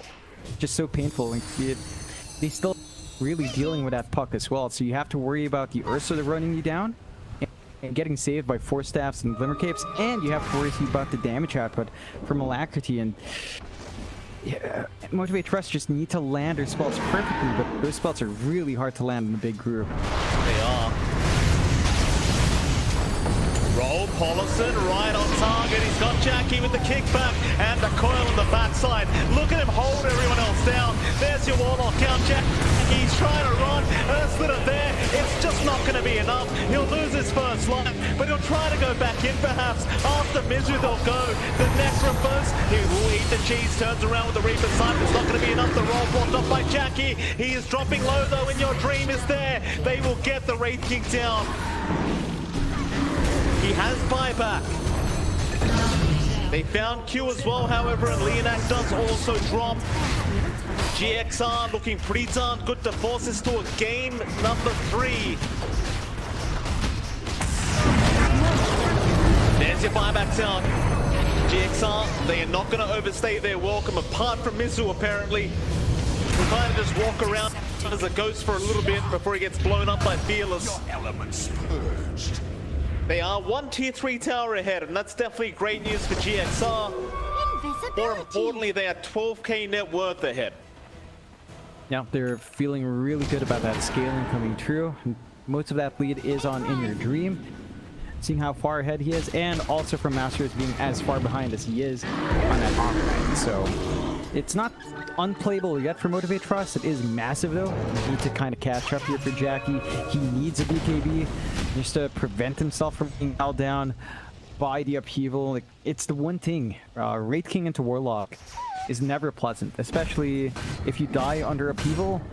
You get back up. If you don't have a blink, you are stuck trying to run out in a very awkward spot. And Motivate.Trust, they just kind of step off their high ground just a tad. Like, they should not have been on the ramp. They aren't respecting the Earth Spirit's initiation. They're not respecting the fact that Chaotic Offering can absolutely make those tight spots where you'd feel comfy on the high ground be really awkward anyway. And they just, they're not respecting the control Galaxy Racer has from their own teamfight potential. So Motivate.Trust has to dial it back a notch, get the farm going somehow, and they have to get ready for the next Roche. They need some good wards watching at Roche Arena. Get ready to jump in. They're going to need Aegis Cheese plus either the free Ags or Refresh. In this case, you want the free Ags. You absolutely want the free Ags on someone like Jackie, just to have that reincarnation for all the allies nearby. That's one of the only ways I see them kind of turn around these pretty abysmal fights going their way. I mean, if you get the Aghanim Scepter and you go into a Divine Rapier, that might be it. I don't know if it's damage they're really lacking though. It just seems like In Your Dream, once he's close enough to Jackie, it just feels so hard to be able to fight. The Ursa just such an advantage with those Fury swipes, and see, XR once again quite grouped up.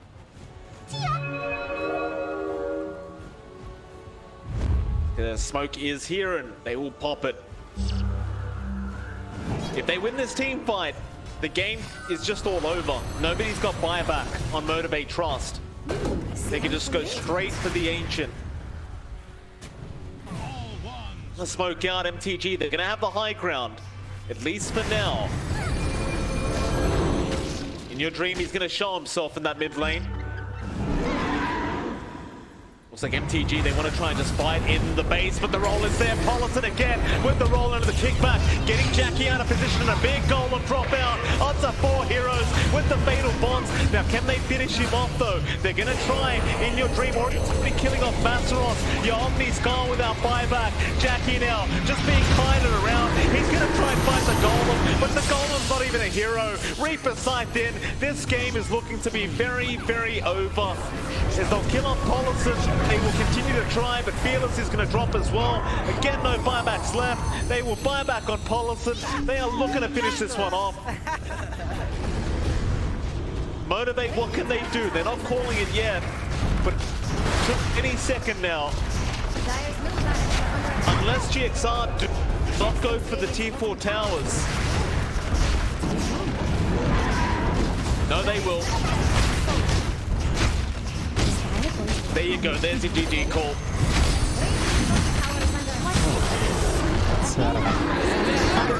Trust. Played the trust quite nicely. A really abysmal start there with Mizu, and you can see in green closing after the Divine pick up at the end, just to close with style. But they bounce back well. They punish Motivate.Trust for grouping up and for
Just who will dire ban?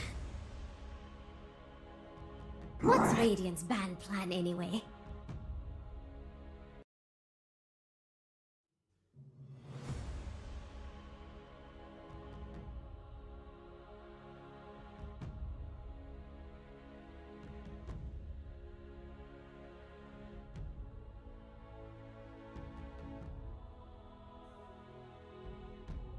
Magical performance once more, as we saw in Game 2. Motivate.Trust back to snap ET.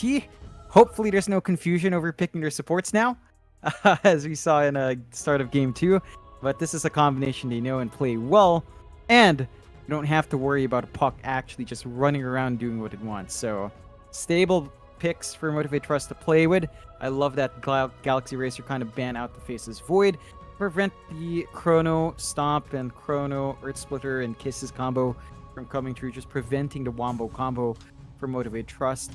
I'm wondering if they experiment with the Omni Knight once more, because it felt like Masaros couldn't maximize it the way we were seeing AG and SMG use it. Again, in the OEDL Grand Finals, Motivate.Trust played against AG. They got 3-0'd, and every single game, it was Omni Knight for Wami. So I think Motivate.Trust studied it and figured it was a good hero. They couldn't quite execute the way they wanted. So we'll have to see if they can give something else for Monsters that could be a bit more active rather than reactive. I do agree with that sentiment. I feel like it was a pretty tough matchup for Masaros up against the Ursa. There's not really much you can do as the Omni, apart from soak XP and kind of just hope for the best. Obviously, the tri-lane from Motivate was extremely powerful, and they shut down Mizu on the Necrophos very well, but after that point, it was kind of just falling apart. They have got the same opening, so there is a large chance that they go for the same kind of tri-lane if they so wish on Motivate.Trust. GXR, we'll see if they really care about that. They've got the Grimstroke, they've got the Earth Spirit. Sure, they're more than happy to go into a tri-lane this time around. If Motivate.Trust do wish for it to occur, or even if they don't wish for it to occur, you can still make it happen. No problems here for GXR. See how they go with this this final ban though. They have one left. They are going to think about it for a little bit. I wonder what they are going to be looking at. Yeah, it's deep into the reserves for these last few bans, going into the second pick phase. I know if they're worried about Jackie heroes, they aren't. They actually do take out the DP instead, which usually is Monsters or Fearless, and they go with the Ember here down mid. So they've got a very strong mid here once more for Alacrity. It can zip in and out. You've got the two Spirit Brothers on hand for Galaxy Racer to play with. You have some of the same issues here with Snapfire ET in that your control for something like the Ember isn't very stable. So you're going to have to find a way to mitigate that somehow with one of your core pickups. Just have something with good control to stop that to stop the Ember. I think a Centaur would have been nice if it wasn't banned out. Galaxy Racer kind of covered their bases early on. So we'll have to see what Motivate.Trust opt for. If they want to start with the Masteros hero, I suppose something like the Tidehunter is still available. We don't see Masteros played as often now, but that could be pretty nice here in terms of team fight at least. If you can somehow catch the Ember up with a very close range Ravage, that's one way to get control off.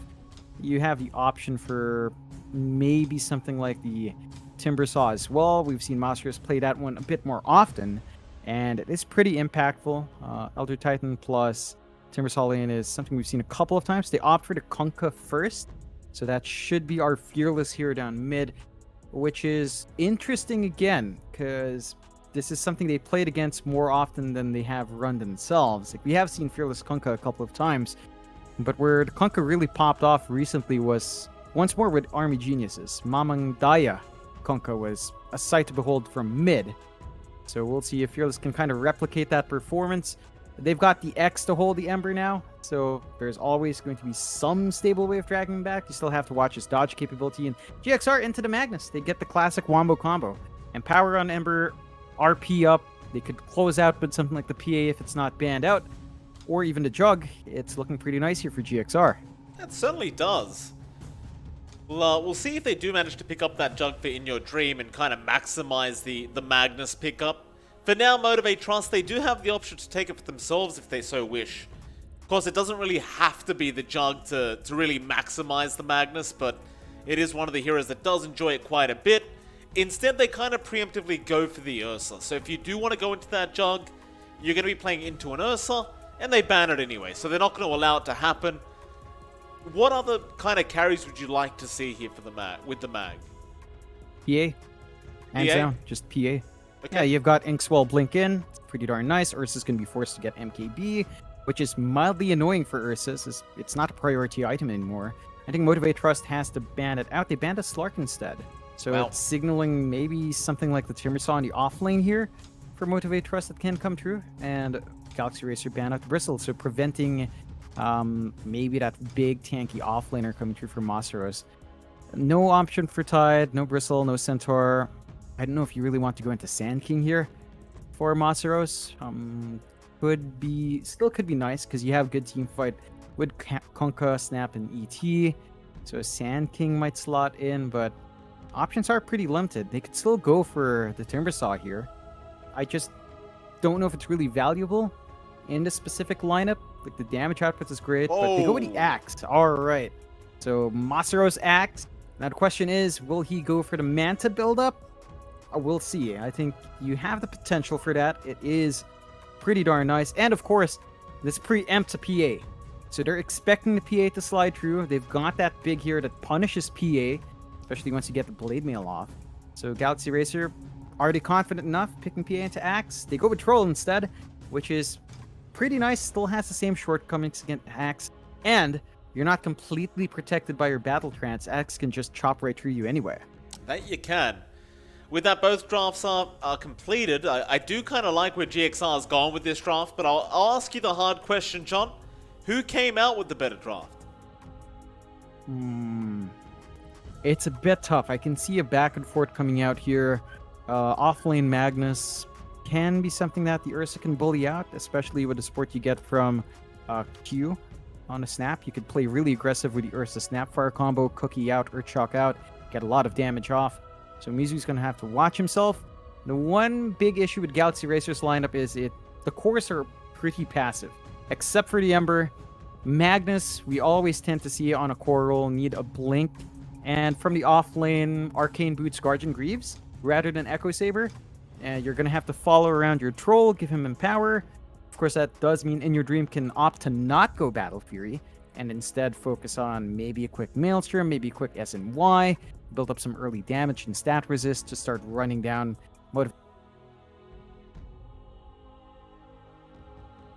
It's Dire's turn to battle. It's Radiant. Played against AG, they got 3-0'd, and every single game it was troll Omni with Knight for power. Wami. So I think Motivate.Trust studied it and figured it was a good hero. They couldn't quite execute the way they wanted, so we'll have to see if they can give something else for monsters that could be a bit more active rather than reactive there.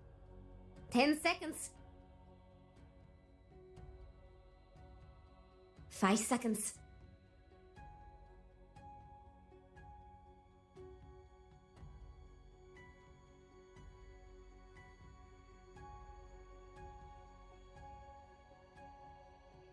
It's Radiant's turn to ban.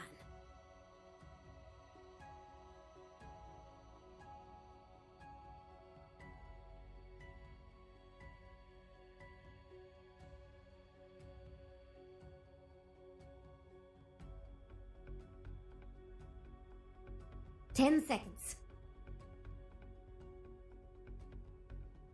5 seconds.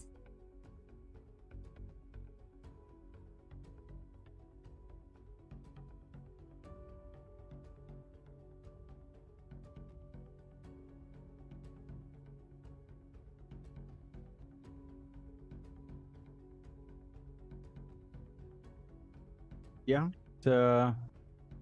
deep into the reserves for these last few bans going into the second pick phase. It's Radiant. And if they're worried about Jackie heroes, they aren't. They actually do take out the DP instead, which usually is Monsters or Fearless. And they go with the Ember here down mid. So they've got a very strong mid here once more for Alacrity. It can zip in and out. You've got the 2 Spirit Brothers on hand for Galaxy Racer to play with. You have some of the same issues here with Snapfire ET in that your control for something like the Ember isn't very stable. So you're going to have to find a way to mitigate that somehow with one of your 5 core seconds. pickups. Just have something with good control to stop that to stop the Ember. I think a Centaur would have been nice if it wasn't banned out. Galaxy Racer kind of covered their bases early on. So we'll have to see what Motivate.Trust opt for. If they want to start with the Masteros hero, I suppose something like the Tide Hunter is still available. We don't see Masteros played as often now, but that could be pretty nice here in terms of team fight, at least. If you can somehow catch the Ember up with a very close range Ravage, that's one way to get control off. You have the option for maybe something like the Timber Saw as well. We've seen Masteros play that one a bit more often, and it is pretty impactful. Elder Titan plus Timber Saw lane is something we've seen a couple of times. They opt for the Kunkka first, so that should be our Fearless here down mid, which is interesting again, because this is something they played against more often than they have run themselves. Like, we have seen Fearless Kunkka a couple of times, but where the Kunkka really popped off recently was once more with Army Geniuses. Mamang Daya Kunkka 5 was seconds. a sight to behold from mid. So we'll see if Fearless can kind of replicate that performance. They've got the X to hold the Ember now, so there's always going to be some stable way of dragging him back. You still have to watch his dodge capability. And GXR into the Magnus. They get the classic Wombo combo. And power on Ember, RP up. They could close out with something like the PA if it's not banned out, or even the Jug. It's looking pretty nice here for GXR. 10 seconds. 5 seconds.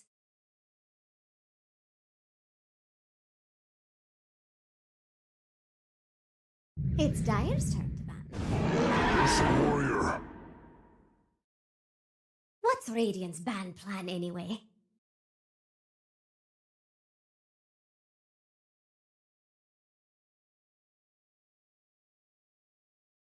Just who will Dire ban? PA. Hands down, just PA. Yeah, you've got Inkswell blink in. It's pretty darn nice. Ursa's going to be forced to get MKB, which is mildly annoying for Ursa's. It's not a priority item anymore. I think Motivate.Trust has to ban it out. They banned a Slark instead. So it's signaling maybe something like the Timbersaw in the off lane here It's for Dire's Motivate.Trust turn that to can come true. And Galaxy Racer ban out the Bristle. So preventing maybe that big tanky offlaner coming through for Masteros.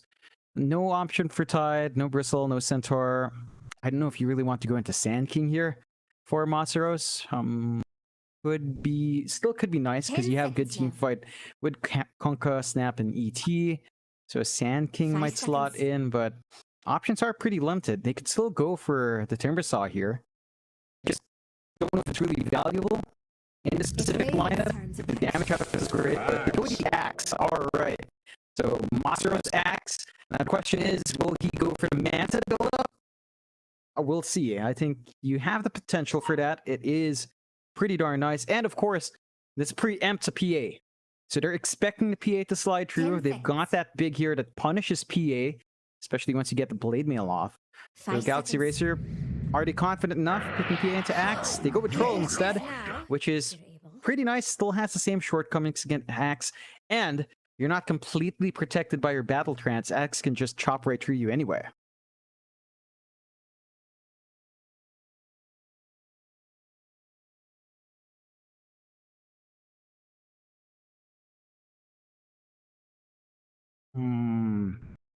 It's a bit tough. I can see a back and forth coming out here.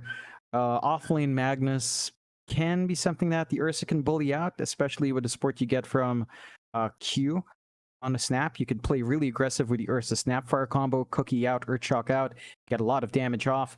So Mizu's going to have to watch himself.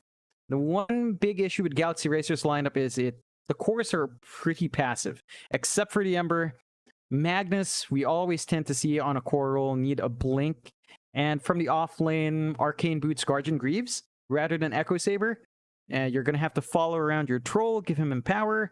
Of course, that does mean In Your Dream can opt to not go Battle Fury and instead focus on maybe a quick Maelstrom, maybe a quick SNY, build up some early damage and stat resist to start running down Motivate.Trust with the Empower up. But it is fairly greedy from GXR, whereas for Motivate.Trust, you could argue it's a bit greedy as well with Ursa Axe. I think they clear out the camps a bit faster, although Ursa will need a Battle Fury first compared to Troll with Empower, so there's that. The tempo has to be set here from Kunkka. So Fearless has to be ready to show up in the side lanes, ready to match the movement of Alacrity, prevent Galaxy Racer from finding those team fights they'd want, and punish them for looking for more farm on basically tree cores that need them. And Motivate.Trust has to play pretty quick. I think their big combos outside of Kunkka is Call into Kisses and Split Earth Splitter. That's the big one. So blink timing is going to be really important for Monsters as well.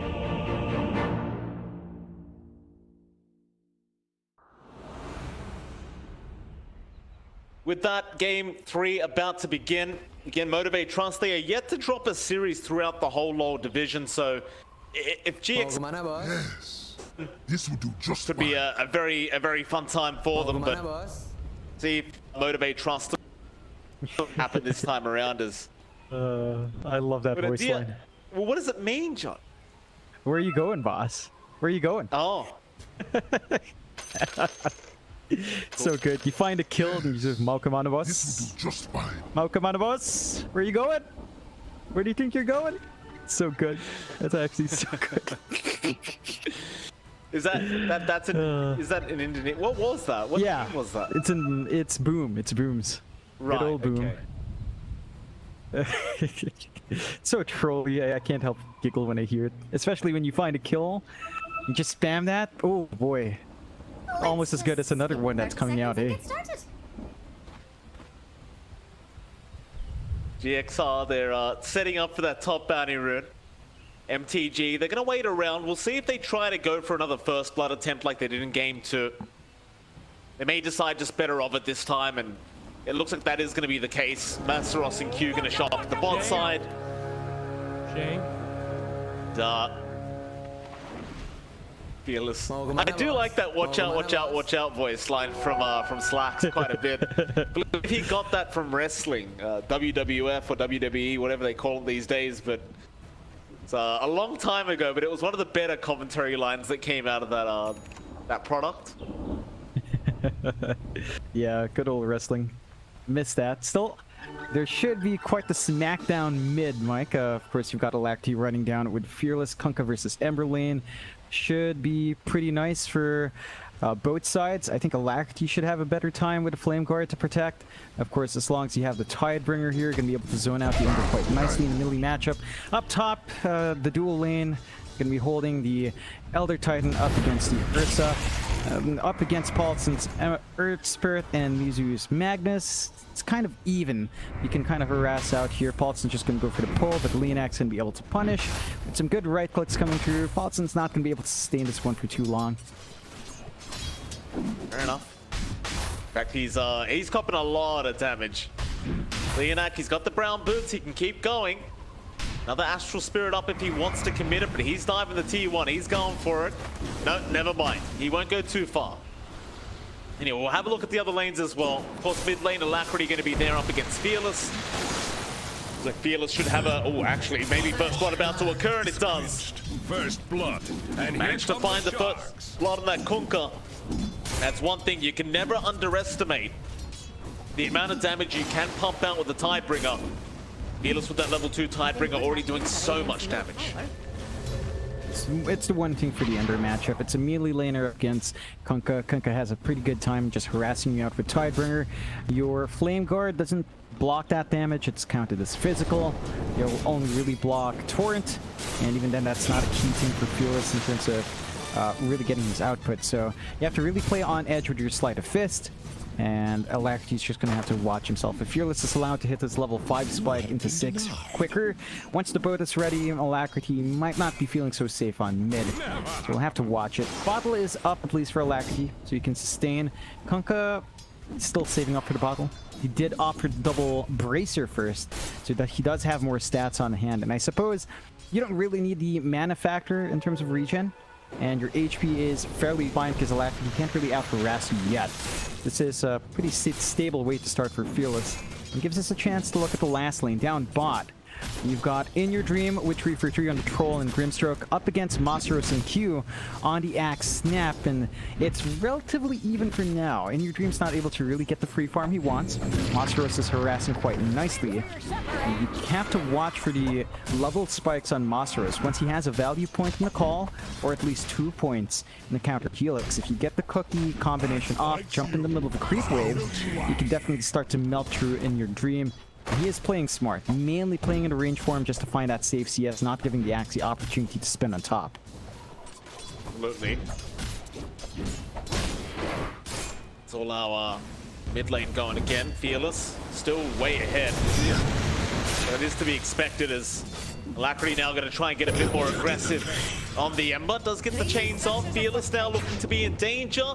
Gets the X back, but Alacrity still wants to chase him down with the Flame Guard. Should eventually get him, and does just before he dies. So 1-for-1 trade, but you definitely get the better end of things if you're Alacrity. Meanwhile, bottom lane, it looks like Q does kill off 3-4-3. Same skill build up, by the way, on Q. Not bothering for the little shredder. He does go for the Scatter Blast max out. It does pan out up against the Grimstroke. Yeah, it's what you want to see. Level 3 spike up, Masteros goes for the value point in the call. So the cookie combo is very scary coming through here from the Axe. You have to watch your spacing now from the side of Galaxy Racer. The mid lane, you're still seeing a bit of a chase for the bot lane, but Fearless does grab it in the end. Despite that... And he gets stunned up, in they go. Trying 3-4-3 before he might go down, but no, he will die first. Q still trying for it, but we'll have to eventually just back. Now In Your Dream might be able to find a secondary kill here. And oh, he gets the ensnare off as well. Paulison, he'll be the one to take it on the Earth Spirit. A bit lucky there for In Your Dream with that final ensnare. I suppose you had the roll anyway, so it didn't really matter too much. But definitely a great set of events happening down at the bot side for GXR. Yeah, they get the tri lane off, they get some aggression on their end now. They've got that beautiful Inkswell combination with a roll in that can fly out. You have to watch yourself here for Masteros, and he does have the Ring of Health up, but the full Vanguard is still about 400 gold away. So you're going to need to wait that one out. Once it's up, you can maybe look to apply more pressure. But you are already seeing Paulson starting to camp around, watching for where Fearless might be, waiting for the bounty rune, just taking as much control as possible on that Earth Spirit.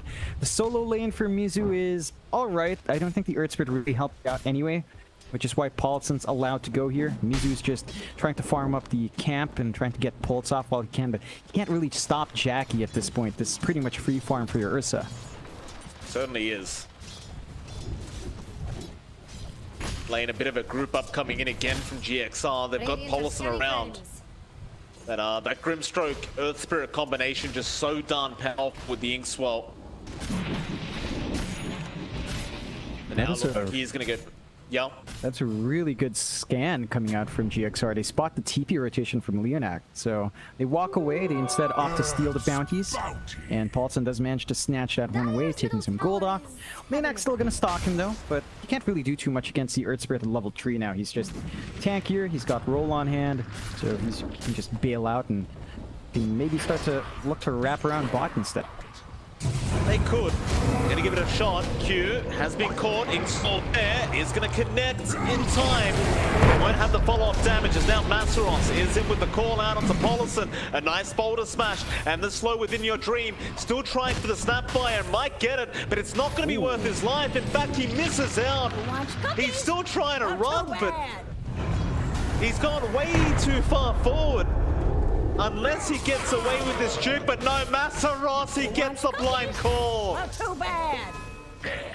Oh, that is very unfortunate for In Your Dream, and that was just off the edge with the call. I would not be happy if I was the troll, but then again, John, he did go way too far. Yeah, he dove way too deep. Paulson wasn't committing any of his spells out to help secure that kill under the T1. So you don't get anything out from GXR. The only blessing there for GXR is that we saw Fearless show up, so there's a lot of free space down mid for Alacrity to build up just a bit and Paulson to soak through right now. But you're not pleased. It's 3-4, 2k lead up for Motivate.Trust, down to the fact that Jackie is free lane, although he's being jumped. And they Do go. Radiant want their middle tower to fall?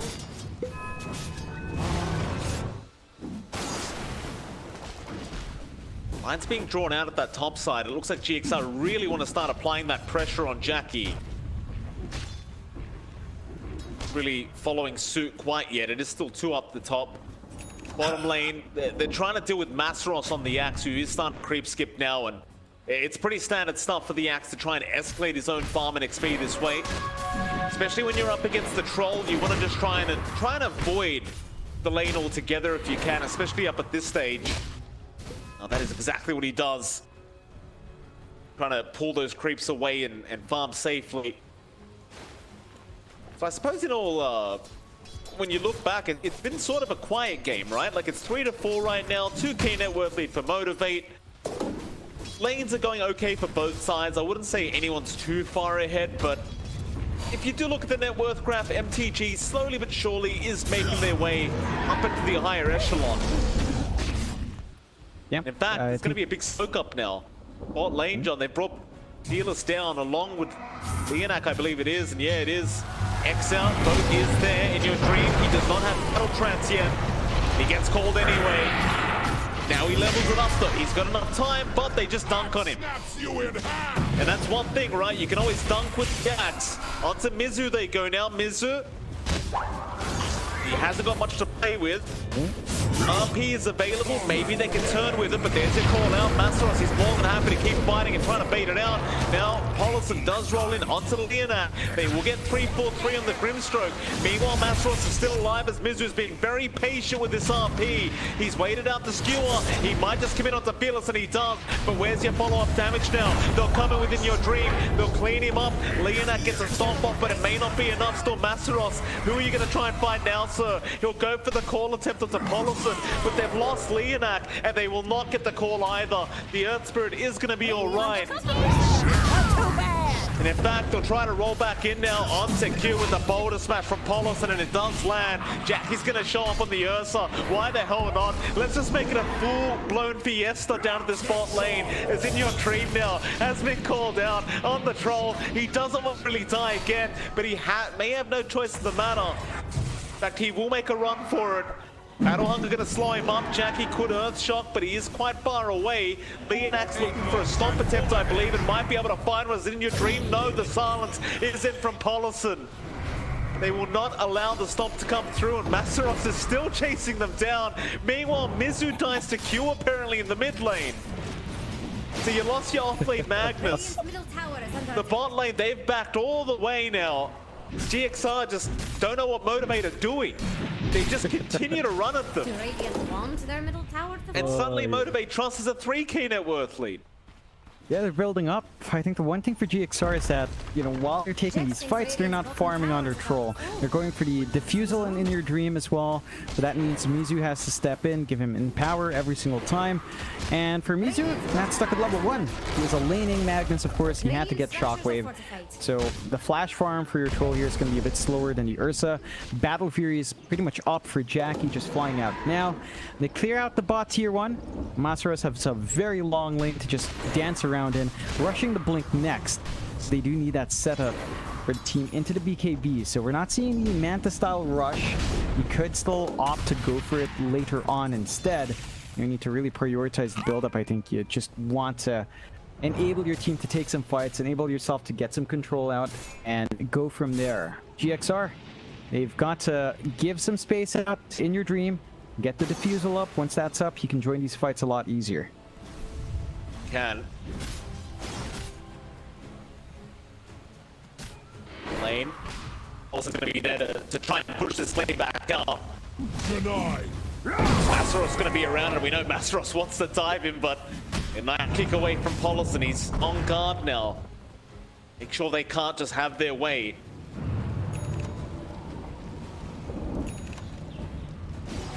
A bit of a quiet period after that long kind of bot initiation. We might see a big fight happening at the top side if GXR do end up committing, but it looks like Fearless has found out one. It's going to be Mizu, who does connect. Ingswell will not. He does not have Skewer away, so he is going to be forced to just kind of take the Mortimer's Kisses and die. While the rest of MTG, they will keep moving forward now into that triangle. They know In Your Dream's around there somewhere. And now they've spotted him out. Instead, though, they might just settle onto 3-4-3. Inkswell's going to be out onto In Your Dream. It will land onto Masteros, but it won't matter. They've already lost 3-4-3. They'll try to turn around, but a big stomp out. Leonak turning it right back around. There's your cookie out from Q. Pollinson is going to try and run, but the block is there. And now Alacrity, he's the only one left. He will remnant a little bit. He does get Leonak, and maybe even finds Masteros, but there's your call out. Masteros going to try and buy more time. Back to the Ancient stack. Running down south, another remnant forward from Alacrity. He will eventually get the axe kill. But I'll tell you what, John, Masteros is just making so much space. He just continues to run at them over and over again. And you look at Jackie on that net worth board, he's just slowly trickling up. He's got the Battle Fury there on the Ursa very early on. And this is going to be a big concern for GXR, because In Your Dream, he's not been left alone to farm himself. And he hasn't. He's not been prioritized as well. His jungle's just constantly contested. He has to look for the push up top. Even that's not safe. Fearless is here for the defense already. He is. Gonna try RP, gonna be committed. A very nice one from Mizu. Onto the high ground, no. He won't reach. It would have been a pretty sick play, but he won't reach. It will indeed just be to save In Your Dream. Look at Masteros, right back into the triangle. He knows exactly where In Your Dream's going to farm.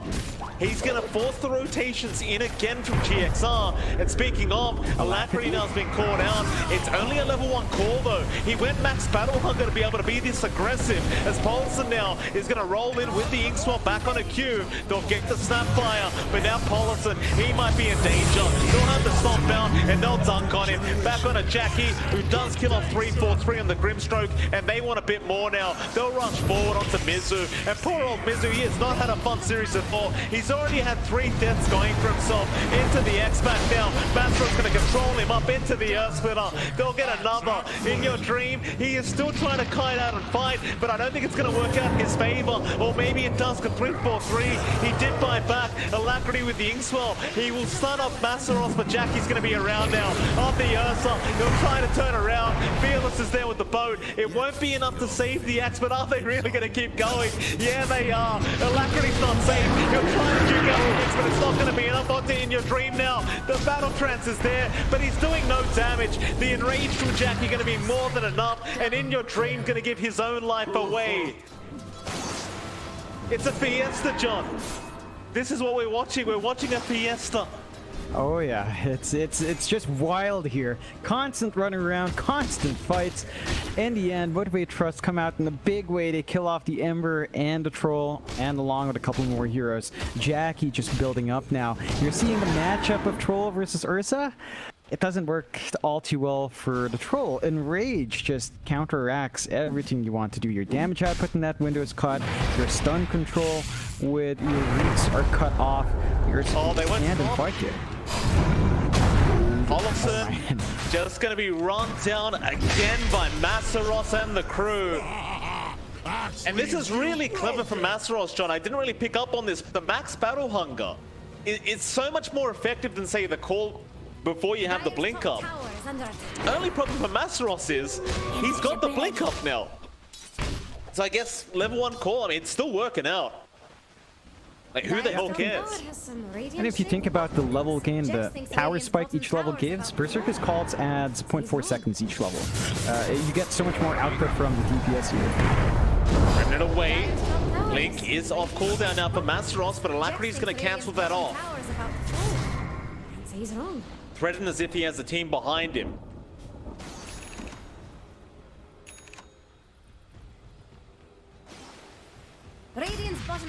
They are going to finally have a bit of a quiet period. I'm scared I may have jinxed it, but it does seem that way. Smoke out from Motivate.Trust, still invading the triangle, 2-for-3. Yep, 3-4-3, getting caught out again. They love starting with the Grimstroke and they'll get him. 8th kill of the game already for Masteros, 17 minutes in. It's just not very often you get to see an axe this impactful from about 5 minutes to up until now. They go into the Roshan pin, of course with the Ursa. It's not too hard to take this down. They are going to try and contest though. Alacrity is here. He's going to try and steal it perhaps. They do stun him up though with the torrent. Masaros unable to land the call yet, but Alacrity, he is out of remnants. He has nowhere to go. Well, maybe he does. His team is going to protect him. That'll be it. No, it won't. Top lane, they found Mizu. Skewer away.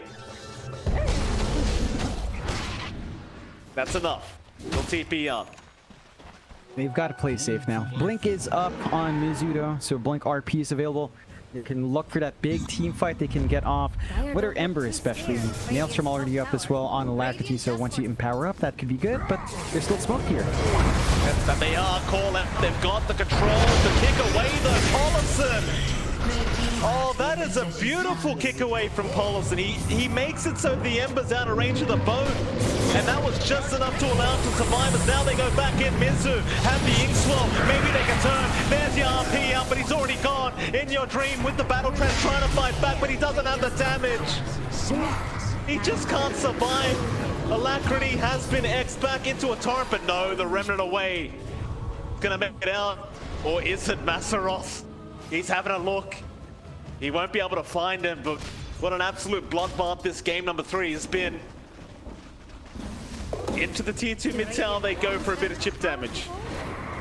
Yeah, I mean, they still hold the Aegis. They could look to fight again if they wanted to. Nothing to be scared of, although Masaros. Oh, that's a big one. Maybe they can kill him off, and it looks like they will. They finally get the axe down. Mollison onto Leonak. Be able to connect the roll. Alacrity misses the chains as well. Now Fearless will go back in for an X-Torrent onto the Ember with the Stomp out and the Cookie, but a nice slide at fifth dodge. Meanwhile, Jackie killed off 3-4-3. What is Jackie doing? He's all by himself, going after the Grimstroke, but he's gonna get out. In fact, he'll turn around. He still has the Aegis.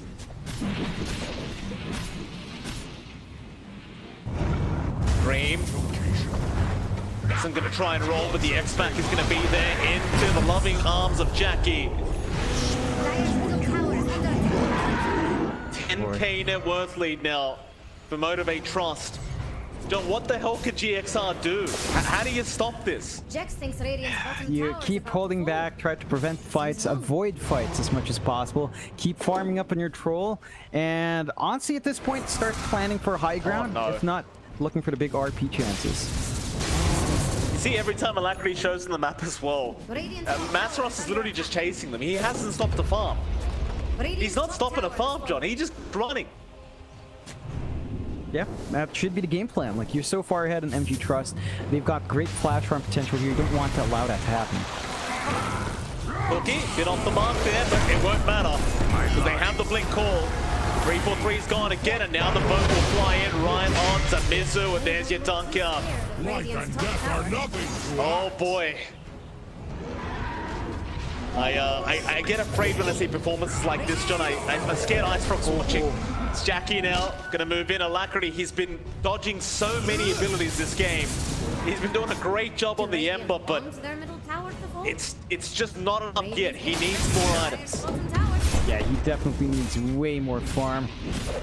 Trying to work onto the Youths for protection, I think that's fine. Maybe the Axe is going to be a bit better. At least you're going to have more uptime in your spirits. You're going to be all over the place even more. They do manage to isolate in your Dream though. That could be good, but the rest of the cores are a bit too far out to really play the info Leonak finds. They'll just kind of hold back. They take that top, the mid tier 2. So they open up lots of potential here for the push. Age is still up for about 50 seconds. They can still look to make something happen here in that short time span. They certainly could. Big smoke up, GXR. Can they get it done? A scan from Radiant. They're not going to be around. Break the smoke. Jackie is going to break the smoke, but he has an Aegis. He's happy to break the smoke to the team. Alacrity's in though, onto Masaros. He wants to get rid of this axe ASAP, and he's doing a lot of damage. Masaros gets the call off. Fearless finally gets the boat in to try and help out. There's your Soulbind. Mizu not committing the RP yet. Jackie meanwhile connecting with the Soulbind. Where are they going? In your dream, he got Q, but it may cost him his own life for that. Or maybe not with the battle trance. He's going to try and fight back, but it's still an Aegis you're fighting into. And Jackie's going to have his way with him.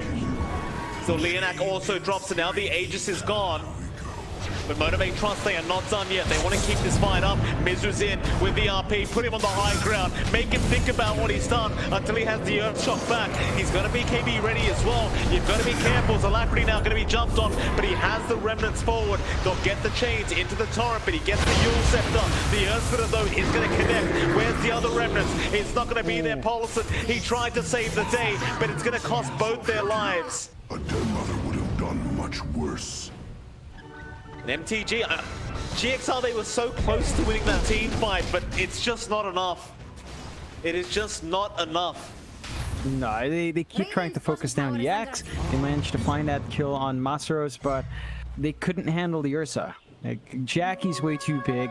They still have ways of keeping In Your Dream from just getting what he wants done. They've got the Heaven Halberd running right now on Fearless on top of all the other control they have. So it's a tough for In Your Dream to just stand there and do what he has to do. And the side of Motivate.Trust, well, Aegis is gone. They lost a couple of heroes, but they are still 15k up.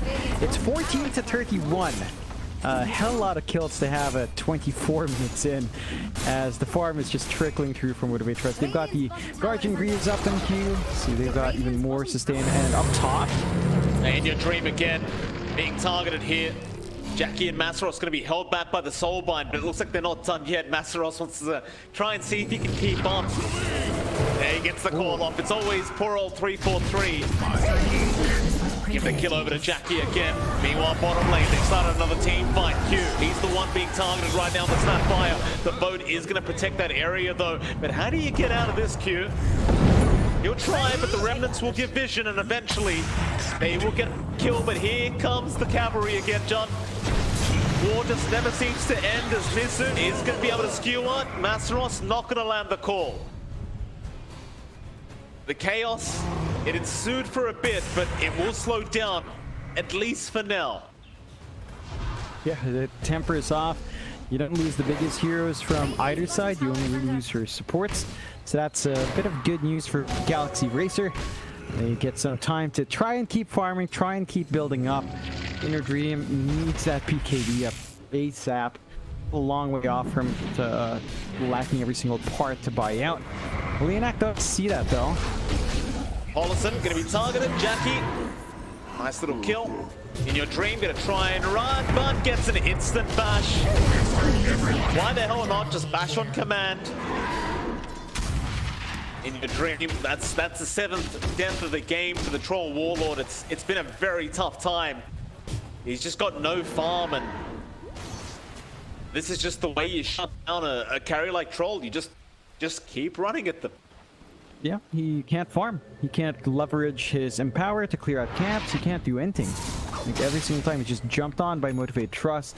They need to figure out some spot of the map where he can farm. Maybe start to plant some wards around the area and really just focus on giving that Troll a way of catching up. Motivate.Trust, they're just still chasing. Ooh, Masaros. Yeah. Masaros loves Alacrity. Just absolutely loves catching the Ember this game. Fearless been doing a great job on the Conqueror as well of setting up with the X's for sure. This is the Motivate.Trust you love to see, right? Like this team that just works together so darn well. Like they're extensions of their own hands almost. Is your Abyssal Blade out now on Jackie, but a big smoke up from GXR. Props to them as well, considering the net worth deficit. You'd think they would have lost a lot more objectives by this point, but that has not been the case, and they are still within territory to make a comeback happen. This game is certainly not over. No, there's a lot of opportunities. I think for GXR, we have to see Mizu really land these RPs for his team. He has to step up to the plate, get the control off. The follow-up is there. He just needs to find the angle. Motivate.Trust makes it really hard to look for that angle, though, as they do smoke up now on Motivate.Trust's side. And at GXR, we just saw them smoke to really just get control back. We'll see if they manage to avoid this one.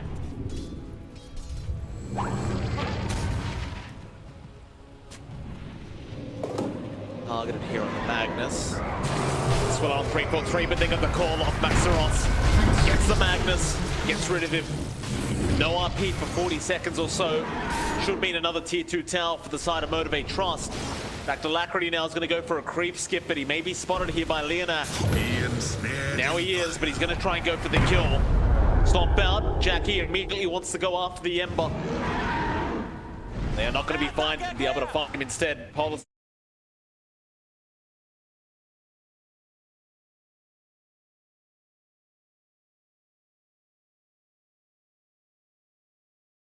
4-3 and just takes the easier kill. And Roshan's up in about 7 seconds, John, and there's a double damage rune up top. Oh yeah.